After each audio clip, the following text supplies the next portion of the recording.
Hey there, tonight we're diving into the world of pottery making in ancient Greece, where artisans spun clay into history, not with electric wheels, but with a surprising foot-powered twist. If these stories help you unwind, I'd love a quick like or subscribe, but only if they're genuinely working for you. I'm curious where in the world you're listening from, so drop your location and local time in the comments. It's amazing seeing our little community span the globe through these historical tales. Now settle in, maybe turn on some white noise or grab your favorite blanket, and let's drift into tonight's story together. Athens in the morning, where the sound of haggling merchants is your alarm clock and the scent of fresh bread mingles with. Well, let's just say the hygiene game in 500 BCE isn't quite up to modern standards. You roll out of your woolen blanket, still bleary-eyed, but there's no time to luxuriate. Today, you're not just any ancient Greek. You're a potter in the land of philosophers and warriors. The city is already buzzing by the time you step outside. The Acropolis looms in the distance, but your path today leads you downhill, into the gritty heart of the Agora, Athens' bustling marketplace. Here, amidst the cacophony of clinking coins and shouting traders, pottery is king. Sure, everyone talks about Athenian democracy and the Parthenon, but let's be real. Without those amphorae, where would the olive oil go? Speaking of which, did you know that a single amphora could hold up to 25 liters of olive oil? That's enough to keep even the most enthusiastic Greek chef in business. Pottery isn't just art. It's the backbone of the economy. Forget about paintings on walls. These babies are portable, practical, and most importantly, profitable. Greek pottery is like the ancient version of Tupperware, but way more stylish and occasionally considered a masterpiece. As you weave through the market, it's hard to ignore the sheer volume of ceramics everywhere, from the tiny lekithos used for storing precious oils to the massive pithos. Think ancient storage solutions for grains and wine. Pottery is indispensable. In fact, Athens exports so much pottery across the Mediterranean that it's like the Amazon of antiquity, minus the 2-day shipping. You make your way to a stall where a burly trader is extolling the virtues of a particularly fine kylix, a shallow drinking cup. Perfect for symposia, he shouts, trying to catch the attention of a passing aristocrat. The symposia, or drinking parties, are where the elite gather to discuss philosophy, and let's face it, get a little tipsy. A well-crafted kylix is essential, both for the quality of its wine-holding capabilities and the cheeky designs often found on the bottom. Yes, some things really do transcend time. As you stroll, you can't help but admire the artistry. Geometric patterns that dominated earlier styles have evolved into the more intricate black figure technique. This involves painting figures in a silhouette style against the natural red of the clay, creating scenes that range from heroic battles to everyday life. It's basically the Instagram of the ancient world, capturing the zeitgeist one part at a time. But let's not get too romantic. Pottery making is hard work, often a family affair, passed down through generations. It's not just about wielding the potter's wheel. It's about knowing your clay, where it comes from, how to mix it, and how to fire it just right. Too hard, and your masterpiece could turn into a pile of useless shards. Too cool, and that amphora won't hold water, let alone wine. You pause to watch a potter at work, his hands deftly shaping a lump of clay into a graceful crater used for mixing wine and water. It's a mesmerizing sight, the wheel spinning with rhythmic precision. The potter's brow is furrowed in concentration, but there's a hint of pride in his eyes. After all, once fired and painted, this piece might end up in a noble's home or a merchant's ship sailing across the Aegean. The economic ripple effect of this trade is staggering. Pottery isn't just for storage. It's a status symbol, a storytelling medium, and a historical record. Each piece tells a tale, not just of craftsmanship, but of cultural exchange. Ancient Greek pottery has been found as far afield as Egypt and Italy, showing the reach and influence of Athenian artistry. But let's not sugarcoat it. The life of a potter isn't all artistic glory and Mediterranean sunshine. There are long hours hunched over a wheel, the constant threat of kiln disasters, and the ever-present competition. In Athens, a city that prides itself on its intellectual elite, being a craftsman means you're somewhere below the philosophers and just above the slaves. It's a tough gig, but someone's got to do it, and today, that someone is you. As the morning sun climbs higher, so does the tempo of the marketplace. The agora is a cacophony of voices, each hawking their wares with a kind of enthusiasm that would put a modern-day infomercial host to shame. The scent of roasted meat mingles with the less pleasant odors of livestock, but you hardly notice. You're too engrossed in the vibrant tapestry of daily life. You overhear a heated debate between two traders about the merits of the new red figure technique. It's a bit like comparing vinyl to digital music today. The older black figure style was all about painting figures in silhouette, and then etching details into the surface.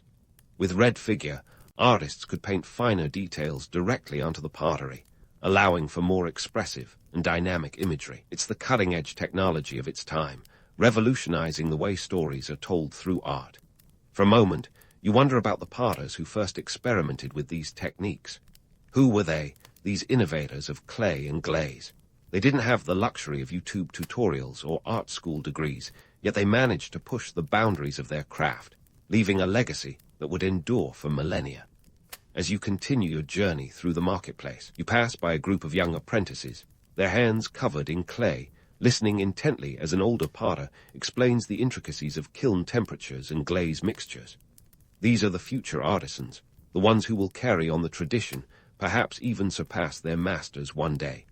The sun is high in the sky now, casting sharp shadows across the agora. The chatter of the marketplace is as relentless as ever, but there's a rhythm to it, a constant hum of commerce and culture. Pottery is more than just a craft.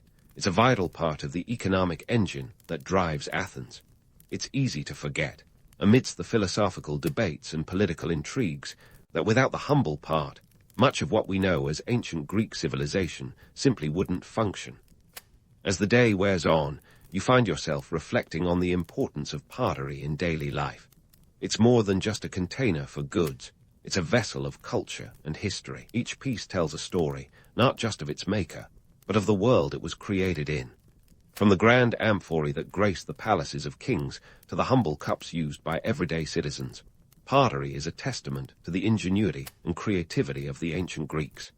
And so, as the afternoon sun begins its descent, you make your way back through the bustling streets of Athens, your hands stained with the clay of 1,000 generations. You may not be a philosopher or a warrior, but in your own way, you're shaping the future, one part at a time. As you stroll back through the bustling Athenian streets, you find yourself veering off the main thoroughfare and into a side alley where the true magic of pottery unfolds. Welcome to the heart of the operation, the potter's workshop. Here, the symphony of creativity and commerce is conducted, and every clay-spattered artisan plays a part, whether they know it or not. This isn't your typical hipster art studio with quirky mugs and ironic plant pots.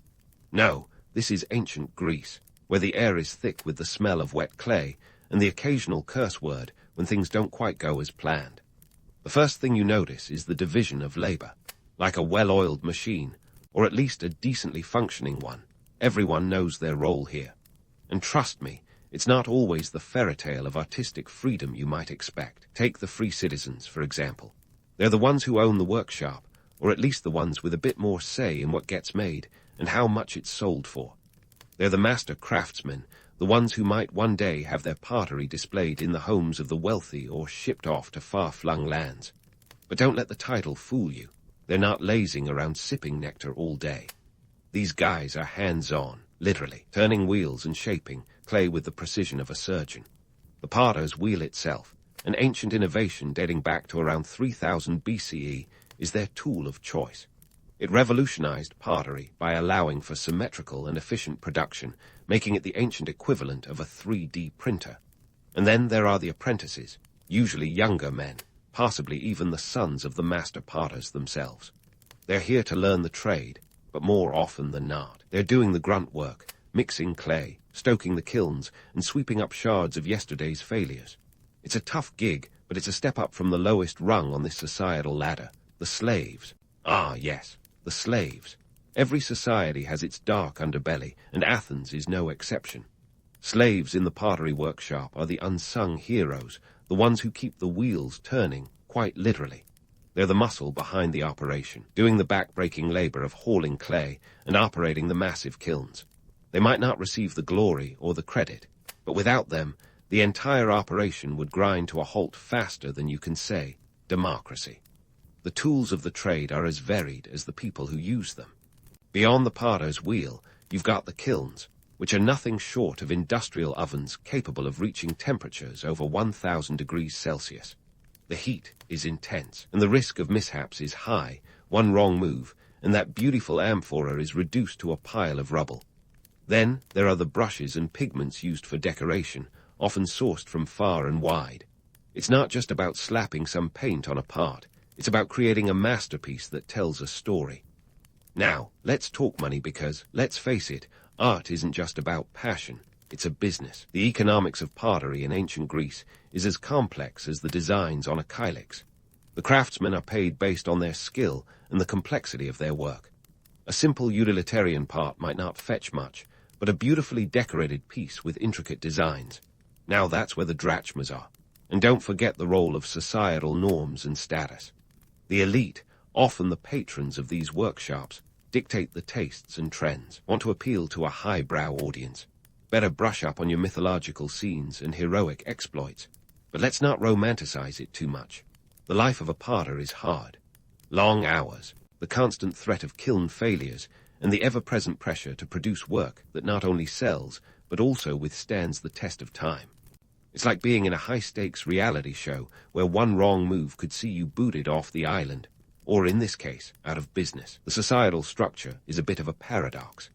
In Athens, a city famed for its intellectual and philosophical pursuits, the craftsman is often seen as less prestigious than the philosopher. Yet, without the craftsman, the philosopher would have no symposium to attend, no wine to drink from those beautifully crafted kylixes, and certainly no platform to share his revolutionary ideas. It's a reminder that even the greatest minds are supported by the hands of those who create the tools of their trade. As you linger in the workshop, watching the interplay of clay, fire, and creativity, it's clear that pottery is more than just a craft. It's a testament to human ingenuity and the relentless pursuit of beauty and utility.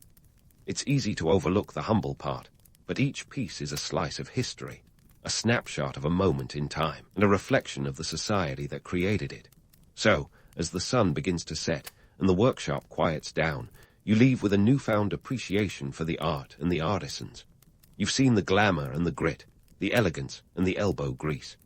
Pottery, like life, is a balance of chaos and control, creation and destruction.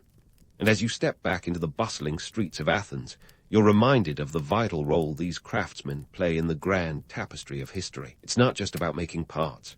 It's about crafting culture, one clay vessel at a time.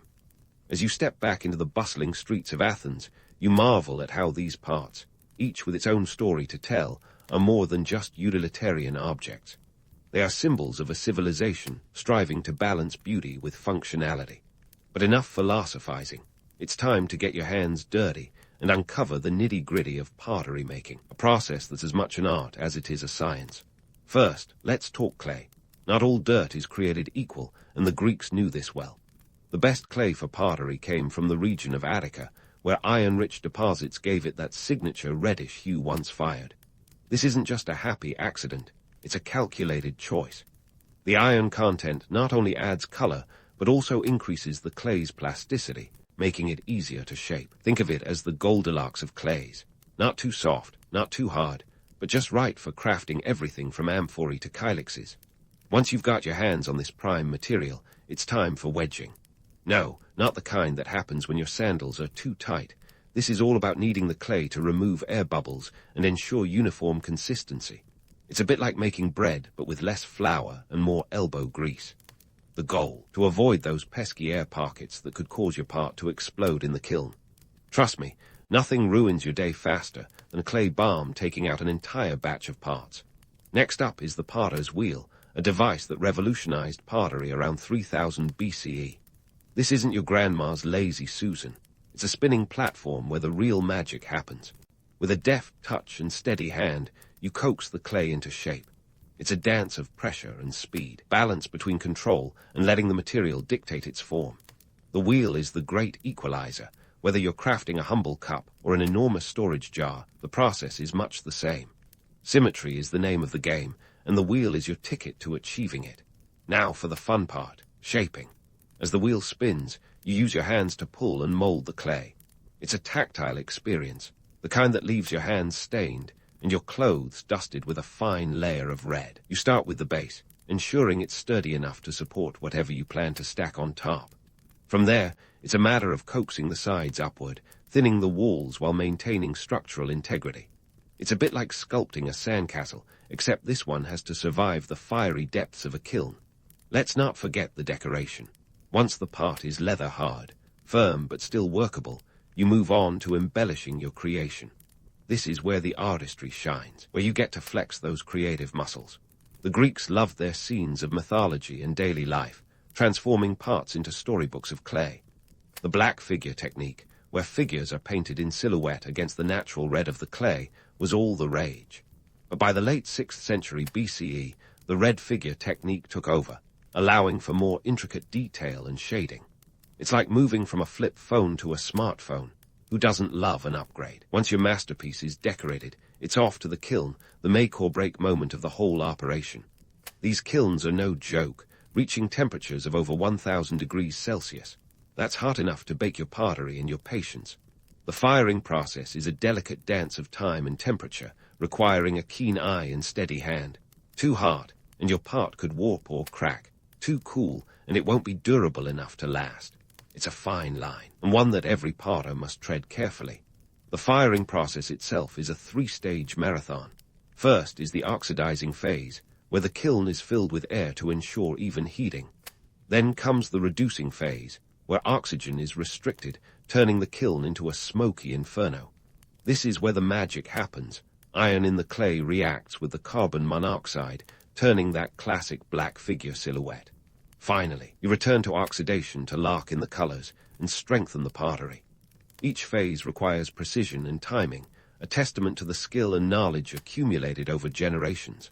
But let's dispel a myth or two while we're at it.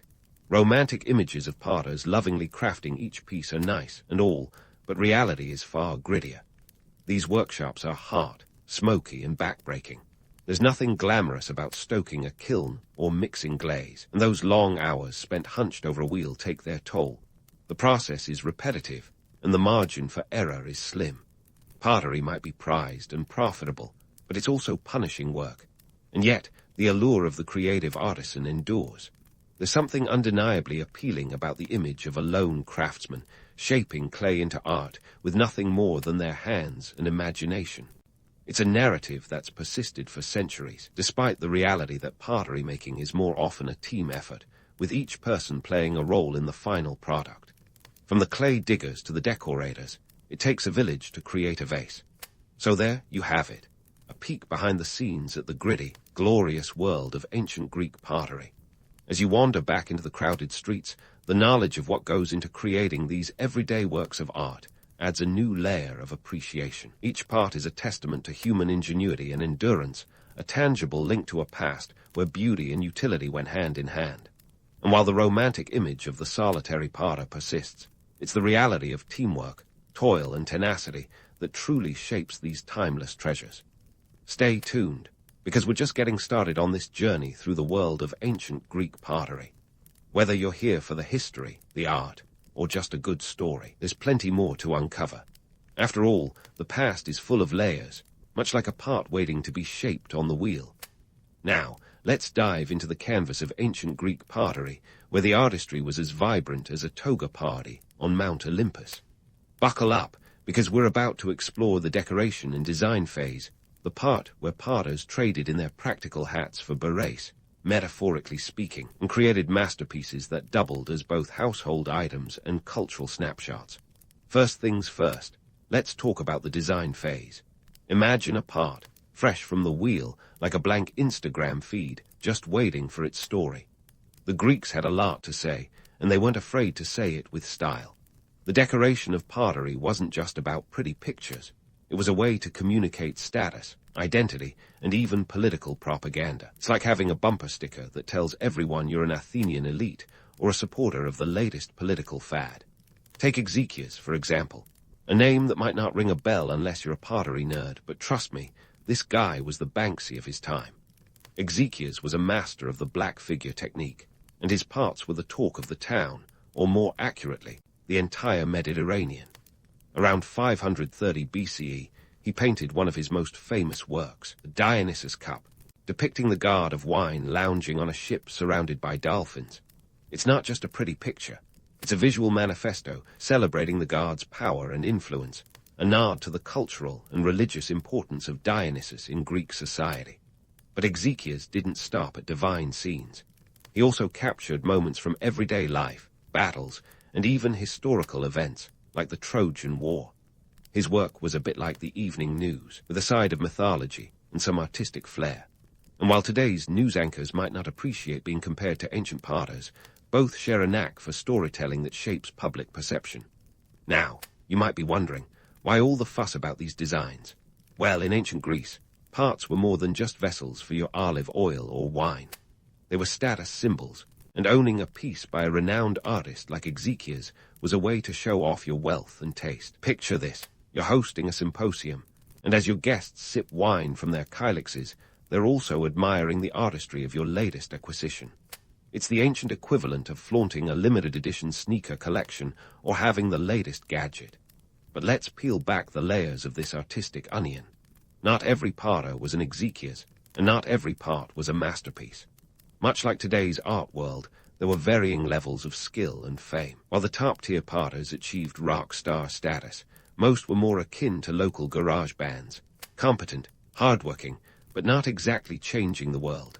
And in a society that valued philosophers and warriors above all else, being a potter was more about paying the bills than achieving eternal glory. Economic factors played a huge role in the design choices made by potters. A potter might choose a specific scene or style based on what would sell best in the market. Think of it as the ancient version of knowing your audience. If your clientele favored mythological scenes, guess what? You're painting heroics and gods until your fingers cramp. If the market shifted towards depictions of everyday life, you'd better brush up on your scenes of farmers, fishermen, and festive gatherings. And let's not forget the political influences. In a city-state like Athens, art and politics were often intertwined. Pottery could reflect the political climate, celebrate military victories, or even subtly criticize the ruling class. Kind of like tweeding, but with clay and glaze.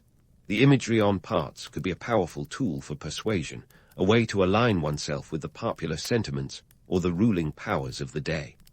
Now, while we're on the topic of politics, it's worth mentioning that pottery workshops often had patrons, wealthy individuals who funded the artists in exchange for exclusive rights to their latest designs. It was a classic case of you scratch my back, I'll scratch yours, where the potter received financial support and the patron got to boast about owning the latest and greatest in ceramic fashion. Of course, not all designs were politically charged or status-driven. Some simply depicted the joys and trials of daily life. These scenes provide a window into the everyday experiences of ancient Greeks, showing us what their world looked like, from the mundane to the magical. They're like little time capsules, preserving moments that might otherwise have been forgotten. Now, let's debunk a myth or two. While it's tempting to romanticize these parts as purely artistic endeavors, the reality was often much grittier. Production was a team effort, with different individuals contributing to different stages of the process. The master potter might sketch the initial design, but it was often the apprentices and slaves who did the grunt work of painting and firing. It's a bit like a modern-day movie set. Sure, the director gets the glory, but it's the crew who make the magic happen. And let's talk about those kilns again, because the firing process was as unpredictable as the Greek weather. Achieving the perfect black figure or red figure finish required a precise balance of temperature and timing. One wrong move, and your masterpiece could end up looking more like a melted marshmallow than a work of art. It's a high-stakes game, and not everyone walked away a winner. So, as you stroll through the bustling Athenian marketplace, surrounded by parts of every shape and size, remember that each one is a product of its time. They tell stories of gods and heroes, of daily life and epic battles, of political power and social status. They're the influencers of their age, shaping how people saw their world and themselves. The next time you find yourself admiring a piece of ancient Greek pottery, take a moment to appreciate not just the artistry, but the complex web of social, economic, and political factors that shaped its creation. The world of ancient Greek pottery is a testament to human creativity and the enduring power of art to capture the essence of a civilization. Stay tuned, because there's more to uncover in this clay-covered adventure. We've got one last chapter to explore, and trust me, it's going to be as engaging as a Socratic debate at a symposium. Until then, keep your eyes on the parts and your mind open to the stories they tell. As the shadows lengthen and the aroma of roasting lamb wafts through the Athenian air, you find yourself drawn to a scene of intellectual revelry, the symposium. This is where the real action is, a gathering of minds fueled by wine, philosophy, and of course, pottery. Picture a room full of men reclining on couches, each holding a kylix filled with wine that's more watered down than a modern-day soda at a fast-food joint. But don't let the diluted drink fool you. These gatherings are the heartbeat of ancient Greek culture, where ideas flow as freely as the libations. Now, let's talk about the kylix, the unsung hero of the symposium. This shallow drinking cup isn't just a vessel for vino. It's a conversation starter, an ancient Greek icebreaker. The design on the bottom of the cup often features cheeky or erotic scenes that only reveal themselves as the wine is consumed. Talk about a drinking game with high stakes and even higher culture. It's like Snapchat in pottery form, ephemeral, revealing, and designed to spark a conversation. As the wine continues to flow, so do the discussions. These are the TED talks of antiquity, minus the PowerPoint slides, and with a bit more inebriation. The topics range from politics to philosophy, with a healthy dose of gossip and the occasional debate about whether the new red figure technique truly surpasses the old black figure style. Spoiler alert, opinions are as varied as the designs on the kylixes themselves. But let's not romanticize this too much. While the idea of a symposium paints a picture of intellectual elite challenging each other's minds, the reality is a bit grittier. For one, these gatherings are exclusive. Only Athenian citizens read. Free men with the right connections get an invite. Slaves and women are relegated to the sidelines, their roles limited to serving the wine and keeping the symposium running smoothly. So while the discussions might be lofty, the societal structure remains distinctly hierarchical. As you listen to an impassioned debate about the merits of democracy, ironic, given the guest list, consider the role pottery plays in this setting. Each piece, from the humble kylix to the grand amphora, is a symbol of status and sophistication. Owning a piece by a renowned potter like Exekias is akin to having a Monet hanging in your living room today. It's an investment, a mark of taste, and a way to signal your place in Athenian society. But here's the kicker. While these parts are celebrated as works of art, the potters themselves rarely receive the same acclaim. In a world where philosophers and playwrights are the celebrities, artisans who create these masterpieces are often overlooked. It's a bit like loving a blockbuster movie, but forgetting the hundreds of crew members who made it happen. The legacy of Greek pottery is as much about the anonymous hands that shaped it as it is about the cultural stories it tells. Now, let's delve into the legacy of Greek pottery. These artifacts are more than just remnants of a bygone era. They're the key to understanding the very essence of ancient Greek life, from the grandiose craters used in symposia to the modest oil lamps that lit humble homes. Each piece offers a glimpse into the daily lives, beliefs, and values of the Greeks. They're like Instagram posts frozen in time, capturing moments that might otherwise be lost to history. The sheer volume of pottery unearthed by archaeologists is staggering. Estimates suggest that Athens alone produced millions of pieces, many of which were exported across the Mediterranean. This wasn't just art for art's sake. It was big business. The pottery trade helped fuel Athens' economy, with parts being bartered for grain, metals, and other essential commodities. It's a reminder that art and commerce have always been intertwined, each driving the other in a perpetual cycle of creation and consumption. And while we're busting myths, let's tackle the romantic notion that ancient Greek potters were solitary geniuses toiling away in artistic isolation. The reality is far more communal. Pottery workshops were bustling hubs of activity, with everyone from the master potter to the lowliest apprentice playing a role in the production process. It was a team effort, with each person contributing their expertise to create a final product that was greater than the sum of its parts. Yet, despite the collective nature of the work, the art of pottery retains a certain mystique. There's something undeniably magical about transforming a lump of clay into a vessel that can hold both liquid and meaning. It's a testament to human ingenuity and the desire to leave a mark on the world, however fleeting. As the symposium winds down and the last drops of wine are consumed, you're left with a sense of awe at the enduring legacy of Greek pottery. These artifacts have transcended their utilitarian origins to become symbols of a civilization that valued both beauty and function. They're a reminder that the past is never truly gone, as long as we have the stories it leaves behind.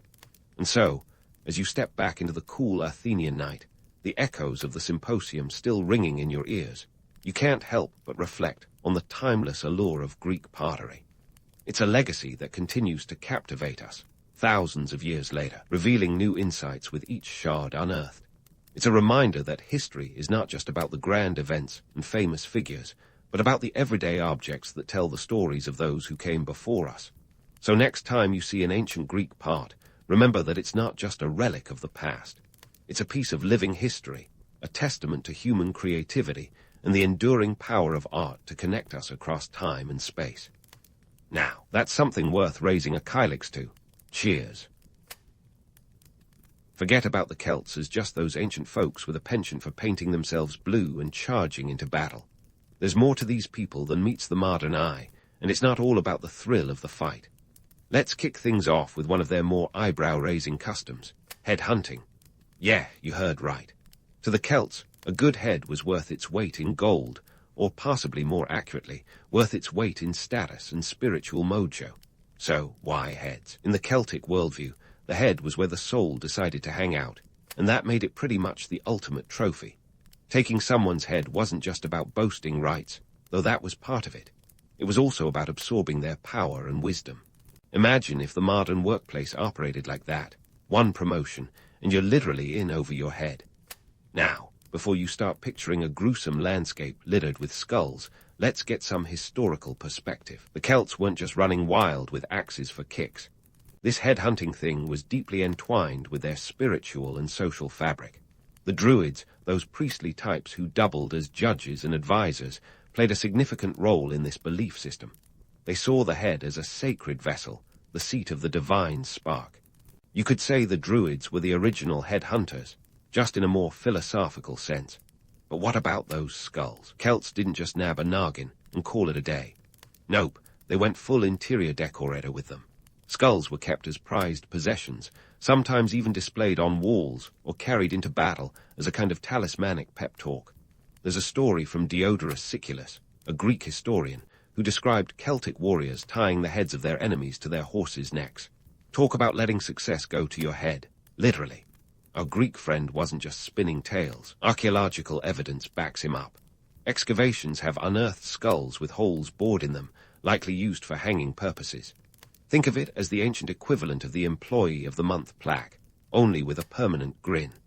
However, before we dismiss the Celts as merely brutal warriors with a grim sense of interior design, let's remember that these practices were embedded in an economy of power and honor. Heads were a form of social currency. If you had the head of a notable warrior, you didn't just have a gruesome paperweight. You had undeniable proof of your prowess and bravery, which could bolster your standing within the tribe. And while the image of the Celts, as terrifying warriors roaming the countryside, might thrill the romantic in us, the reality was more nuanced. The Celts were a diverse bunch spread across Europe, from as far west as Ireland and as far east as Turkey. They weren't one unified entity, but rather a collection of tribes with distinct customs and practices. Their feared warrior status. Sure, they were formidable, but much of that reputation comes from Roman sources, like Julius Caesar, who had his reasons for painting them as barbaric, not least of which was justifying his own conquests. Economic realities also played a role in shaping these traditions. In a society where iron was the currency of power and trade routes stretched like ancient highways, warriors needed to prove themselves to secure alliances and resources. A warrior's head count could quite literally count for something when negotiating marriages or trade agreements. And there, you were thinking resumes were a modern invention. But there's more to it than just economics and spooky skulls. The Celts' approach to warfare and their iconic head hunting also reflected their beliefs about life and death. They saw life as a cycle, with death merely a passage to another realm. In this sense, taking a head wasn't just an act of violence, but a ritual of transition. The head, as a vessel of the soul, symbolized continuity and transformation. It was a reminder that life was fleeting, but honor and reputation were eternal. This belief in the power of the head transcended the battlefield. In Celtic art, you'd find depictions of severed heads, not just as morbid curiosities, but as symbols of reverence. The famous Gundestrup cauldron, a silver masterpiece from the 1st century BCE, illustrates this reverence with its intricate images of gods and warriors, many featuring prominent heads. These weren't just decorative motifs. They were a visual language that communicated status, spirituality, and the ever-present dance between life and death. Interestingly, the Celts' fascination with the head extended beyond their own traditions. They were known to trade with, and occasionally raid, the neighboring cultures, including the Romans and Greeks. This cultural exchange brought new ideas and practices into the Celtic fold, adding layers to their already complex society. It wasn't uncommon for a Celtic warrior to wield a Roman sword, or for a druid to incorporate Greek philosophical concepts into their teachings. The Celts were nothing if not adaptable, and their head-hunting tradition was just one aspect of their dynamic, ever-evolving world. So, how does this all stack up against the myths? Yes, the Celts were fierce warriors, and yes, they collected heads, but these practices were deeply rooted in a spiritual and social framework that went beyond mere savagery. They were expressions of identity, power, and belief in a world where the line between the material and the mystical was as thin as a sword's edge. Next time you think about the Celts, remember that there's more to their story than meets the eye. They're not just the blue-painted, head-hunting warriors of legend. They were a people of complexity and depth, with traditions that spoke to their understanding of the universe and their place within it. And while their practices may seem strange to us now, they were part of a rich tapestry of life that continues to intrigue and inspire. As we delve deeper into the Celtic world in the coming parts, prepare to have your perceptions challenged and your curiosity piqued. The Celts were masters of the unexpected, and their history is filled with twists and turns that defy easy categorization. So stay tuned, because we've only just begun to scratch the surface of this fascinating people and their extraordinary traditions. As we journey deeper into the world of the Celts, let's pivot from their battlefield antics to something a little more festive, their calendar of celebrations. Now, if you think the Celts were all about swinging swords and collecting skulls, you're in for a surprise. They knew how to throw a party. An ancient kind of festival that was less about glitter and more about fire, feasting, and a touch of the supernatural. One of their most significant shindigs was Samhain, the ancient grandfather of what we now call Halloween. Samhain was no ordinary festival.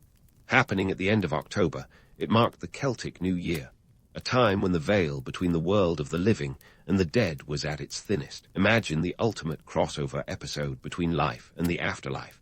The Celts believed that during Samhain, spirits could walk among the living, and the living could, well, accidentally stroll into the company of ghosts. It was a time for both celebration and caution. You'd want to honor your ancestors, but also avoid any unwanted spectral guests ruining the party. The timing of Samhain was no coincidence. It coincided with the end of the harvest season, a critical period for the Celts who, like any sensible agrarian society, depended heavily on the bounty of their crops. Economically, it was a time to take stock of resources and prepare for the long, harsh winters. This wasn't just about spooky stories. It was about survival. A good harvest meant feasting and merrymaking, while a poor one could spell doom. Samhain was essentially the year-end audit, wrapped up in rituals and revelries. And here's where the Druids enter, those enigmatic figures often depicted as mystical, bearded men wielding staffs and secrets.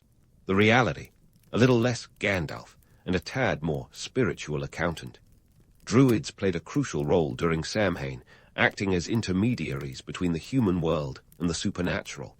They conducted ceremonies that involved lighting bonfires, massive ones that could light up the night sky, serving both as beacons to guide friendly spirits and as warding flames to repel the malevolent ones.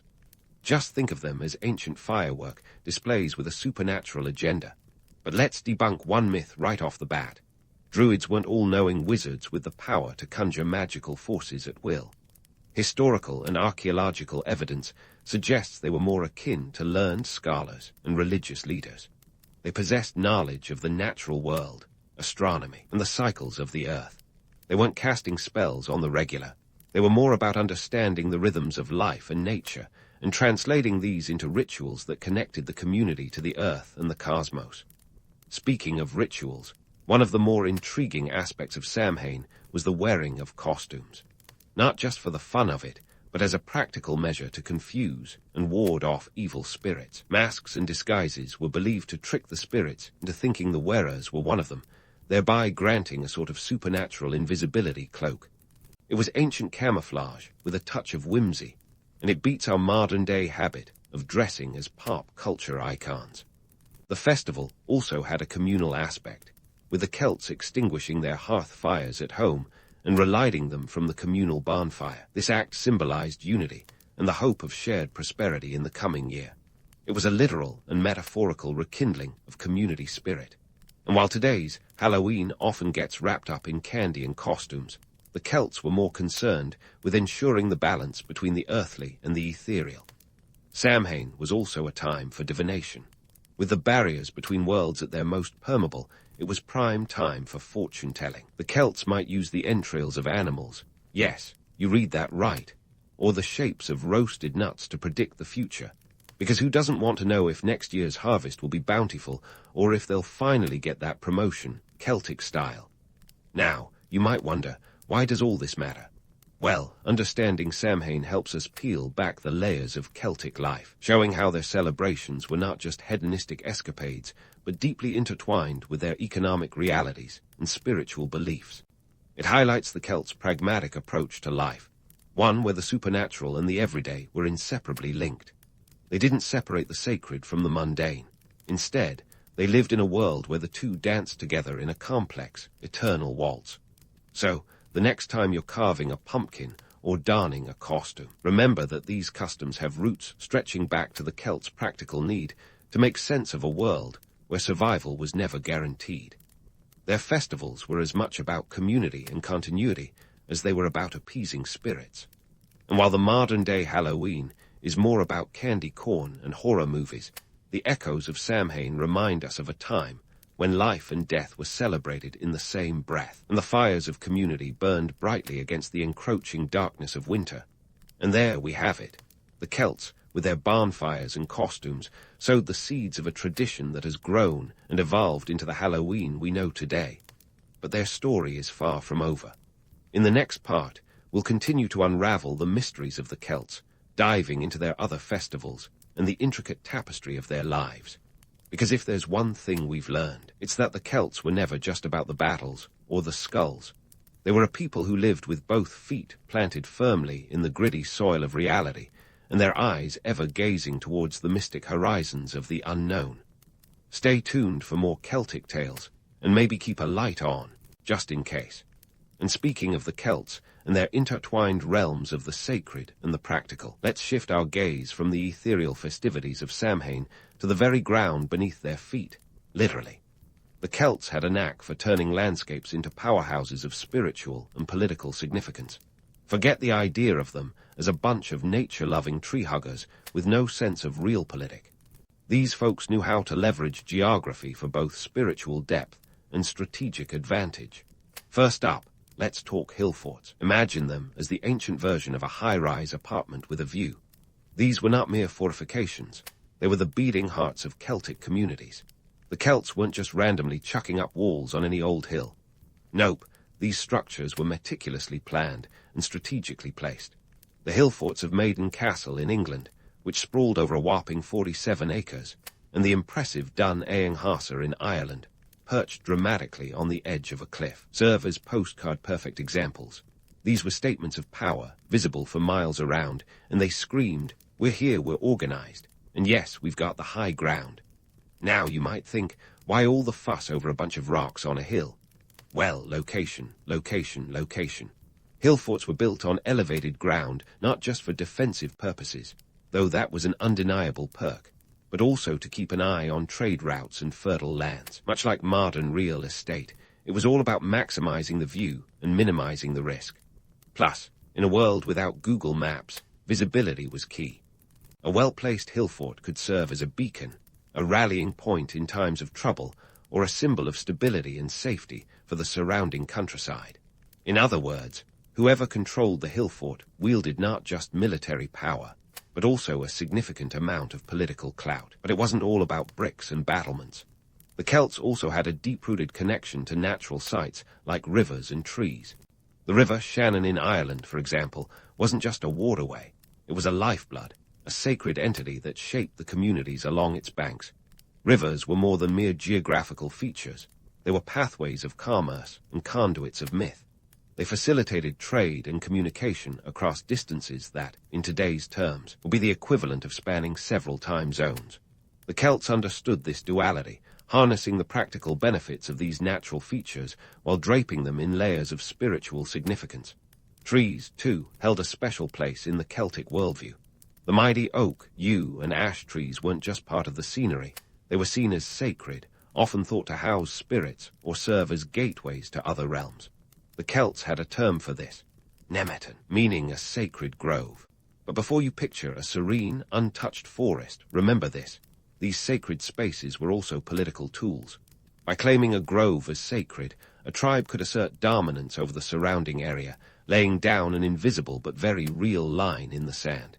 It was a power play wrapped in spiritual garb, a way to say, this is our turf, and we've got the divine backing to prove it. And let's not forget the Druids, ever the pragmatists in priestly robes. They were the ones calling the shots in these sacred spaces, interpreting omens and conducting rituals that reinforced the social order. In a world where literacy was rare, Druids were the walking, talking encyclopedias of Celtic society, holding sway over not just spiritual matters, but also legal and educational domains. Think of them as the original multitaskers, balancing their roles as spiritual guides with the decidedly earthly responsibilities of governance. Now, here's where we debunk a myth. The idea of the Celts as purely mystical people who wandered through the woods communing with nature. Sure, they had a deep respect for the natural world, but their relationship with it was far from romantic. It was pragmatic, born out of necessity, and shaped by survival. The land wasn't just a backdrop for spiritual musings. It was a resource to be managed, a strategic asset that could spell the difference between prosperity and ruin. The political implications of these sacred spaces were as significant as their spiritual ones. Control over these sites meant control over the resources they encompassed. It meant prestige, influence, and power. In a society where alliances were as crucial as a strong sword arm, having the spiritual and political upper hand could make or break a leader. The Celts were astute political players, using their sacred spaces not just to commune with their gods, but to consolidate their power and maintain their social hierarchies. So, what's the takeaway here? The Celts were not just dreamers lost in a mystical haze. They were a people who understood the balance between the seen and the unseen, the material and the spiritual. They didn't just live off the land. They lived with it, in a dynamic interplay that recognized its potential as both a resource and a symbol. Their sacred spaces were as much about asserting control and influence as they were about honoring the divine. And while it's tempting to romanticize the Celts as noble savages in tune with nature, the truth is far more intriguing. They were complex, savvy, and deeply connected to their land in ways that were both practical and profound. They knew how to work their turf, and they did so with a deftness that belies the simplicity often attributed to them. As we continue to unravel the layers of Celtic society, remember that their story is one of depth and nuance, a testament to the complexity of a people who lived at the crossroads of myth and reality. The Celts didn't just exist in a world of their making. They actively shaped it, one hill fort, river, and sacred tree at a time. And on that note, stay tuned as we venture further into the Celtic world, exploring the intricate tapestry of their lives and the stories that continue to captivate us. Because if there's one thing the Celts have taught us, it's that history is never just about what happened. It's about understanding why it mattered then and why it still resonates with us now. So keep your curiosity sharpened and your sense of wonder primed. because the journey through the land of the Celts is far from over. Now, as we saunter from the rolling hills and sacred groves where the Celts etched out their spiritual and political landscapes, let's shift our focus to the art of spinning a good yarn, the kind that outlives the storyteller and shapes entire cultures. Enter the bards, those lyrical magicians of the Celtic world who could make or break reputations with a well-turned phrase or a catchy refrain. Forget your modern-day influencers on their social media thrones. Bards were the original content creators, wielding words instead of hashtags, and their influence was nothing short of legendary. In a world where the written word was as rare as a unicorn sighting, bards were the living, breathing repositories of history and culture. Imagine a time when your village's entire history, its heroes and villains, its triumphs and defeats, were all preserved in the memory of one individual. High stakes, right? These bards weren't just entertainers. They were the keepers of the collective memory, the guardians of a tribe's identity. Their tales weren't mere flights of fancy. They were the fabric of social cohesion, the glue that bound the community together. And if you think that's an exaggeration, consider this. In some Celtic societies, a bard's honor was second only to the king's. That's right, their status was just a notch below the guy with the crown. Now, let's debunk a myth right off the bat. The Celts are often painted with the broad brush of illiteracy, but that's a half-truth at best. Sure, they weren't inscribing their stories on parchment like the Romans. Instead, they were masters of the oral tradition, a sophisticated and dynamic way of preserving and transmitting knowledge. This oral culture wasn't an accidental quirk of history. It was deliberate. The Celts believed that the spoken word held a power that the written word simply couldn't match. You could say they were the original proponents of live performance. It's hard to misquote a story when the teller is right there in front of you. Of course, a good bard knew how to work the crowd. Their tales were more than just entertainment. They were powerful tools of propaganda. In an era when political power often hinged on alliances and rivalries, a well-crafted story could sway public opinion or bolster a king's legitimacy. Think of the bard as a medieval spin doctor, weaving narratives that could elevate a warrior to legendary status or paint a rival as a villain. Their influence was such that kings would often keep a bard close, not just for amusement, but for the strategic advantage their stories could provide. And what about those stories? Forget the sanitized fairy tales of today. Celtic tales were rich tapestries of heroism and horror, filled with gods and monsters, warriors and witches.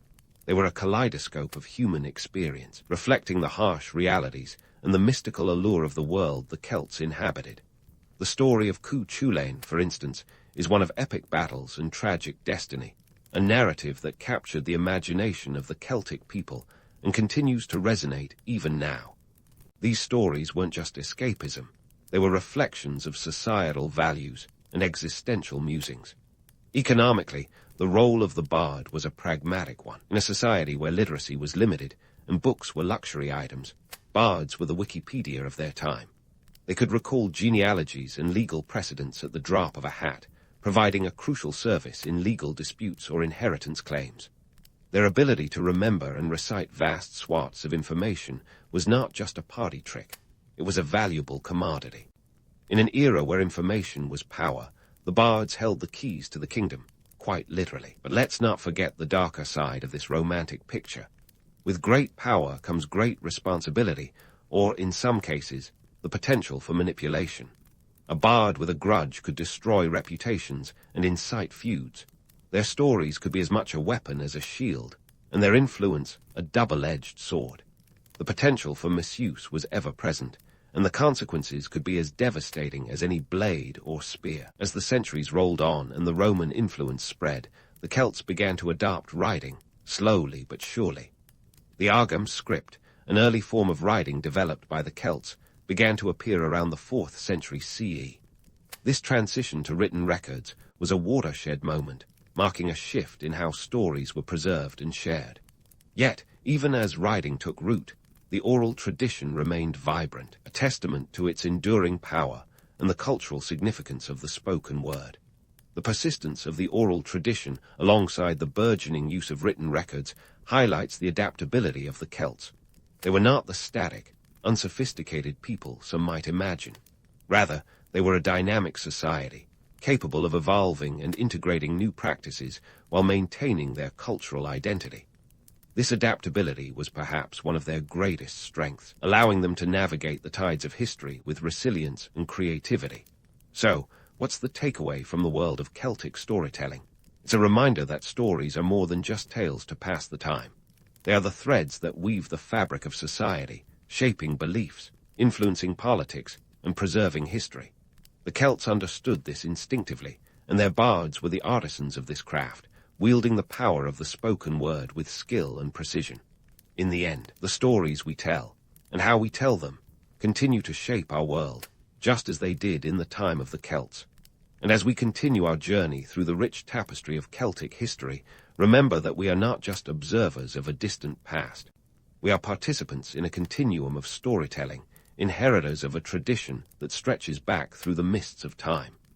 The Celts may have lived in a world vastly different from ours, but their stories speak to universal truths and enduring human experiences.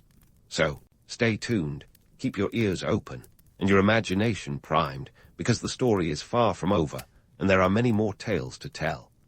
As we continue our journey through the rich tapestry of Celtic history, remember that we are not just observers of a distant past.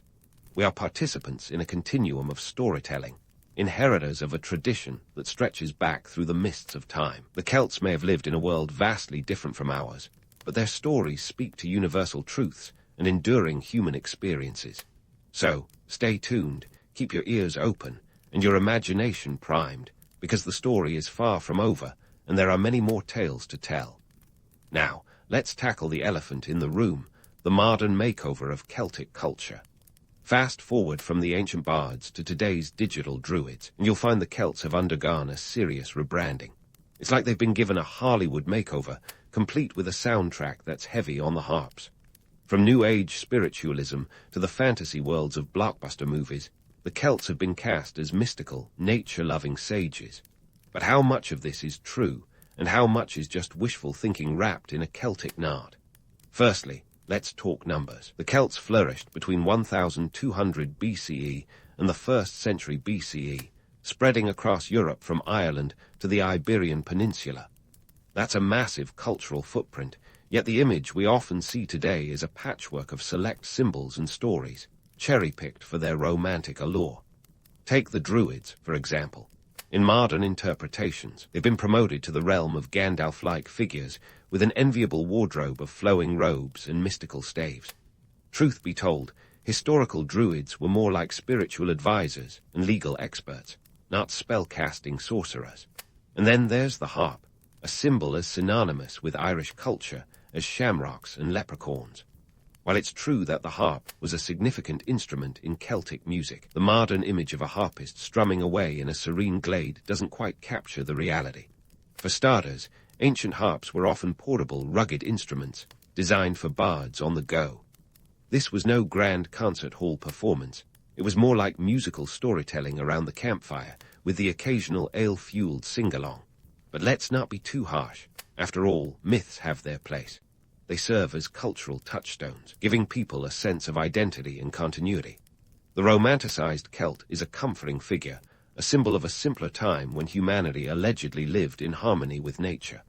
It's a lovely thought, but remember, these folks also engaged in some pretty grim practices, like head-hunting and human sacrifice. The Celts were complex. Their lives a blend of the brutal and the beautiful, a bit like life today, minus the severed heads. Modern reinterpretations also have their economic motivations. Celtic symbols are big business, from the tourism industries of Ireland and Scotland to the global market for Celtic-themed jewelry and merchandise. The Book of Kells isn't just an ancient manuscript, it's a brand. And while there's nothing wrong with a little cultural commerce, it's crucial to engage critically with these modern myths. After all, it's easy to sell a sanitized version of history, much harder to grapple with its messy truths. This brings us to the question, why have the Celts been so thoroughly romanticized? Part of it lies in the human urge to find meaning and magic in a world that often feels chaotic and disenchanted. The Celts, with their rich mythologies and enigmatic rituals, provide the perfect canvas for our imaginations. They represent a connection to the earth and the spiritual that many feel is lacking in the modern, tech-driven world. Yet, it's essential to distinguish between the allure of the myth and the reality of history. For instance, consider the Celtic festivals like Samhain, which we've already explored. Today, it's morphed into Halloween, a festival of costumes, candy, and creepiness. But if you strip away the modern trappings, you're left with a celebration that was deeply tied to agricultural cycles and community cohesion. It was about survival as much as it was about spirits. The romantic view obscures the practical realities that these traditions were rooted in. Furthermore, the Celts' supposed connection to nature has been exaggerated to fit modern narratives. While they certainly revered natural elements, it wasn't out of sheer love for Mother Earth. It was about survival, resource management, and territorial claims. The sacred groves and rivers weren't just spiritual spots. They were political power points. The Celts knew how to leverage the land for both sacred and strategic purposes, a nuance often lost in modern depictions. This romanticization isn't just limited to pop culture. The New Age movement has also embraced a version of Celtic spirituality, often stripped of its historical context. While there's value in exploring ancient wisdom and practices, it's vital to approach them with respect for their historical roots and complexities. Picking and mixing elements to fit a modern spiritual agenda can sometimes lead to a distorted understanding of what these practices truly meant to the people who lived them. But why does any of this matter? Because history, like life, is nuanced. It's not about choosing between the myth and the reality, but about understanding how they interact, how they shape our perceptions and identities. By exploring the legacy of the Celts with a critical eye, we can appreciate the richness of their culture without falling into the trap of nostalgia for a past that never was. In the end, the story of the Celts is a reminder of the power of storytelling itself. The narratives we weave about the past shape our understanding of the present and our vision for the future. They remind us that while myths can inspire, they must be balanced with facts. It's a delicate dance, one that requires both imagination and intellect. So, as you navigate the world of Celtic legends and their modern interpretations, keep your mind open and your skepticism sharp. The Celts' legacy is not just in their myths or their music, but in their ability to adapt, to blend the spiritual with the practical, the real with the imagined. They lived in a world of complexity and contradiction, much like our own. So, the next time you see a Celtic knot or hear a haunting harp melody, remember that there's more to the story than meets the eye. It's a tale of survival, adaptation, and the enduring human capacity to find meaning in the world around us. And there you have it, a journey through the world of the Celts, from the eerie glow of Samhain bonfires to the lyrical legacy of the bards, and into the tangled web of modern reinterpretations. It's a story that's as multifaceted and mysterious as the Celts themselves. So whether you're a history buff or a casual listener, I hope you've enjoyed this exploration of one of history's most intriguing cultures. And remember, history isn't just about the past. It's about understanding how we got to where we are today. So keep questioning, keep exploring, and keep the spirit of curiosity alive. In the heart of Tenochtitlan, where the air is thick with the scent of maize and smoke from countless cooking fires, you find yourself among the bustling life of the Aztec Empire. It's a world where laws aren't just guidelines to keep the peace. They are the cosmic glue holding the universe together. Forget about modern-day legal systems with their boring fines and lengthy court cases. Here, justice is swift, divine, and often comes with a side of human sacrifice. No kidding. The Aztecs, or Mexica as they called themselves, had a societal structure that was as intricate as their feathered headdresses. With a population of around 200,000 in Tenochtitlan by the early 16th century, this was a city larger than any in Europe at the time. The Aztec legal system was essential to managing this bustling metropolis. It wasn't just about keeping order. It was about maintaining harmony with the guards. If you didn't follow the laws, you weren't just risking a slap on the wrist. You were threatening the cosmic balance. Talk about pressure. At the top of this hierarchy sat the Tlatoni, the ruler who was believed to be the earthly representative of the gods. Moctezuma Roman II, the last great emperor, was practically a celebrity, commanding respect and fear in equal measure. Under his reign, the Aztec legal system thrived, intertwining governance with divine justice. Imagine having your life overseen by someone who not only makes the rules, but but interprets them with a divine mandate. There's no arguing with that kind of authority, especially when you consider the Aztecs' fondness for capital punishment. Aztec laws were as detailed as they were brutal. They were codified in texts like the Codex Mendoza, which laid out everything from the responsibilities of different social classes to the penalties for stealing a handful of maize. Spoiler alert, it wasn't a slap on the wrist. The Aztecs believed in a concept called teatl, a universal force that the laws helped to maintain. If things went haywire like a bad harvest or an eclipse, it wasn't just nature being moody. It was a sign that someone had seriously messed up the cosmic order. Now, let's talk about the nitty-gritty. Aztec society was stratified, with a clear division between the Pipiltin, nobility, and the Macehualtin, commoners. The laws were designed to maintain this social order.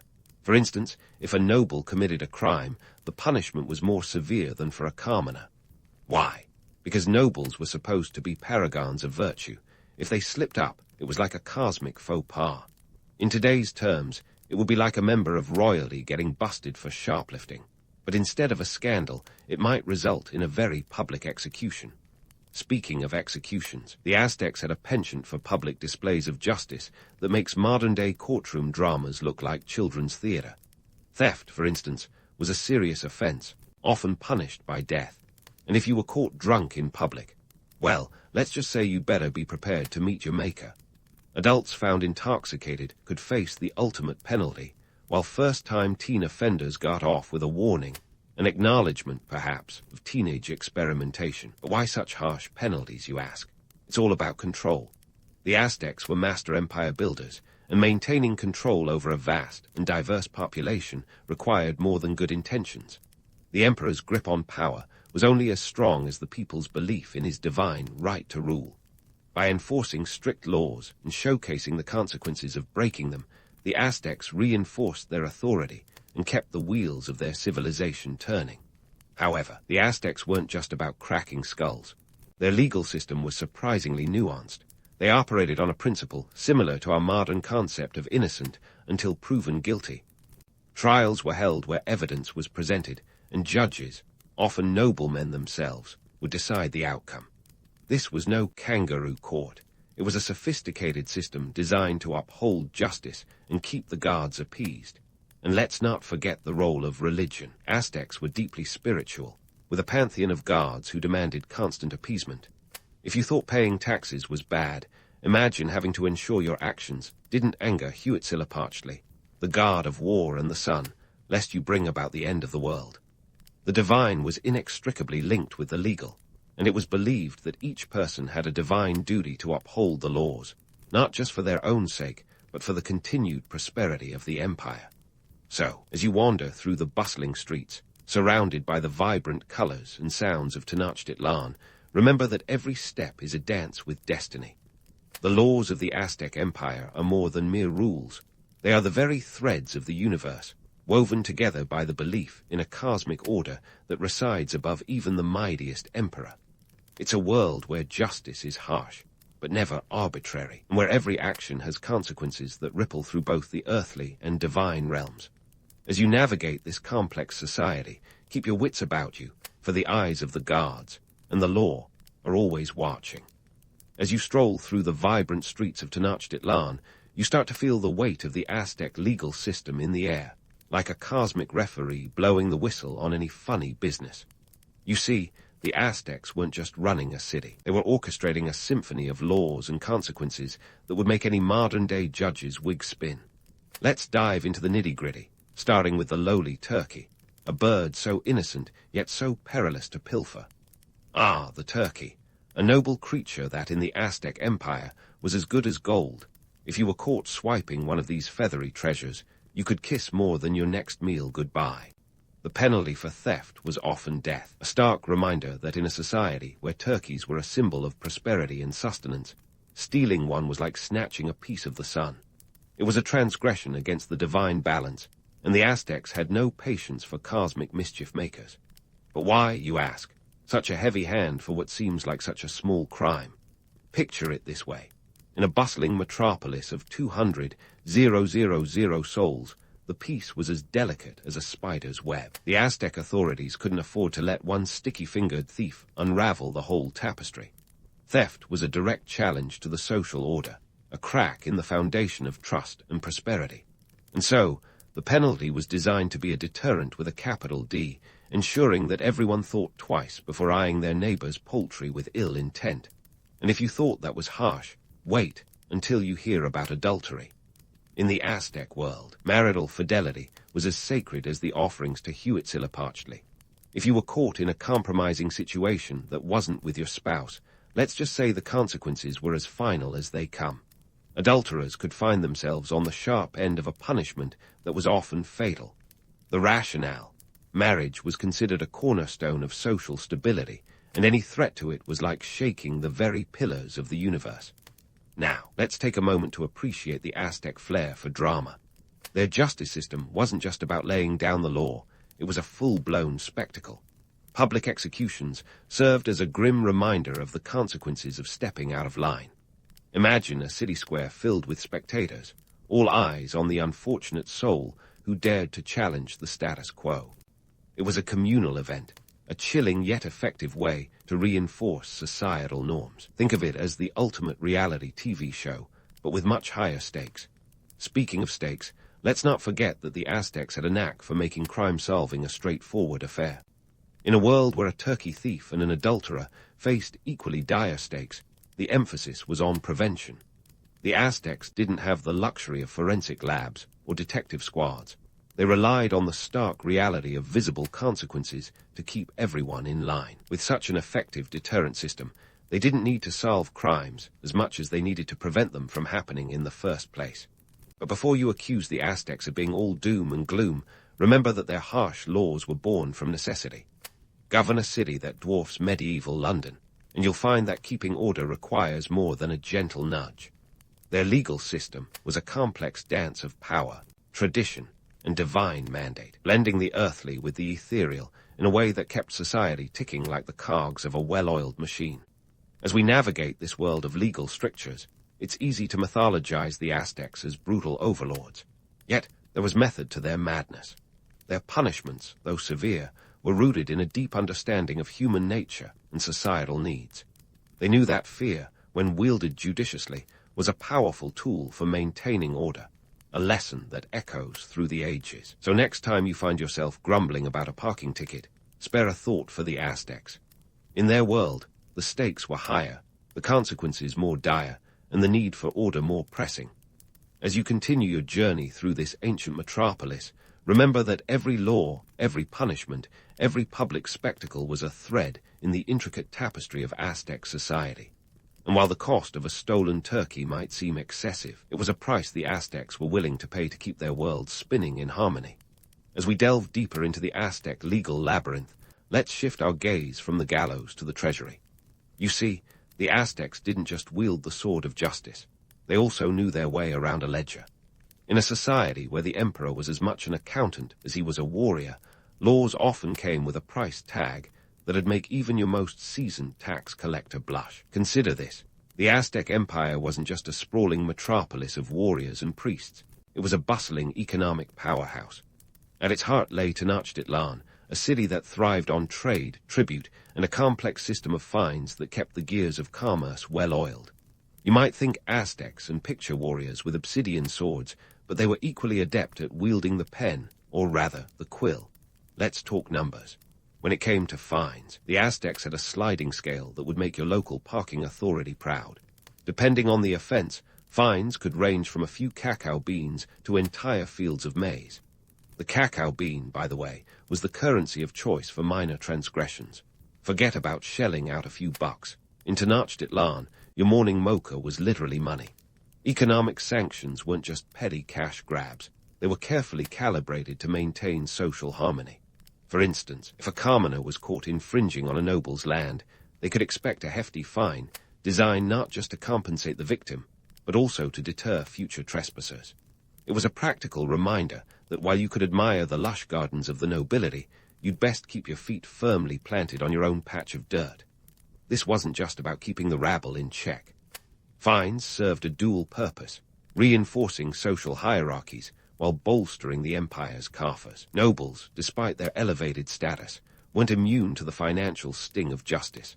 A noble who dared to cheat on his taxes, for example, might find himself parting with a sizable chunk of land, a penalty that carried both financial and symbolic weight. And then there were the tributes, the lifeblood of the Aztec economy. Conquered territories were required to pay regular tributes, a practice that kept the imperial machine humming along nicely. These tributes weren't just for show. They were essential for supporting the empire's vast bureaucracy, military campaigns, and of course, the grandiose ceremonies that kept the guards appeased. Picture this: a steady stream of goods, from textiles to exotic birds, flowing into Tenochtitlan, ensuring that the city remained a dazzling jewel in the crown of Mesoamerica. But here's where the Aztecs get truly interesting. The economic motivations behind their laws weren't solely about lining the emperor's pockets. They were deeply intertwined with the social and spiritual fabric of the empire. Take, for instance, the law that penalized merchants who tampered with weights and measures. On the surface, it seems like a straightforward consumer protection measure. But dig a little deeper, and you'll find that it was also about maintaining trust in the marketplace, a key factor in an empire where trade was a vital artery. This brings us to one of the most pervasive myths about the Aztecs, that they were a society driven purely by violence and bloodshed. Sure, they had a flair for the dramatic when it came to justice, but their legal system also reveals a sophisticated understanding of human incentives. They knew that economics wasn't just about wealth. It was about power, stability, and maintaining cosmic equilibrium. Now, let's address the elephant in the room, or rather, the jaguar in the jungle. The Aztecs' penchant for harsh penalties has often overshadowed their economic savvy. But it's worth noting that their legal system was as much about prevention as it was about punishment. By imposing fines and tributes, they created a network of incentives that encouraged compliance without resorting to the chopping block at every turn. But before we paint the Aztecs as benevolent economists, let's not forget that their economic policies were also a means of control. The tribute system, for example, wasn't just about wealth redistribution. It was a tool of domination. By forcing conquered peoples to contribute to the imperial coffers, the Aztecs ensured their continued subjugation. It's a classic case of pay to play, where the price of peace was perpetual tribute. So, as you wander through the vibrant markets of Tenochtitlan, surrounded by the clamor of haggling merchants and the scent of exotic spices, remember that every transaction, every fine, every tribute was a cog in the intricate machinery of Aztec society. It was a world where economics and law were two sides of the same obsidian coin, and where the pursuit of prosperity was as much about maintaining power as it was about appeasing the gods. As we wrap up this exploration of Aztec economics, let's leave a few threads dangling for our next journey. We've only just begun to untangle the complex web of laws, fines, and tributes that sustained one of history's most fascinating empires.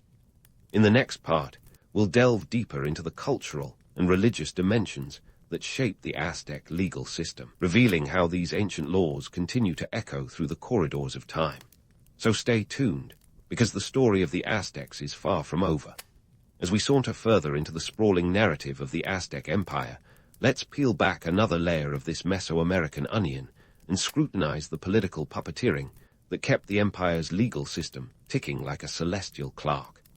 You see, while it's tempting to cast the Aztec emperor as the all-powerful puppet master, the reality was a bit more nuanced.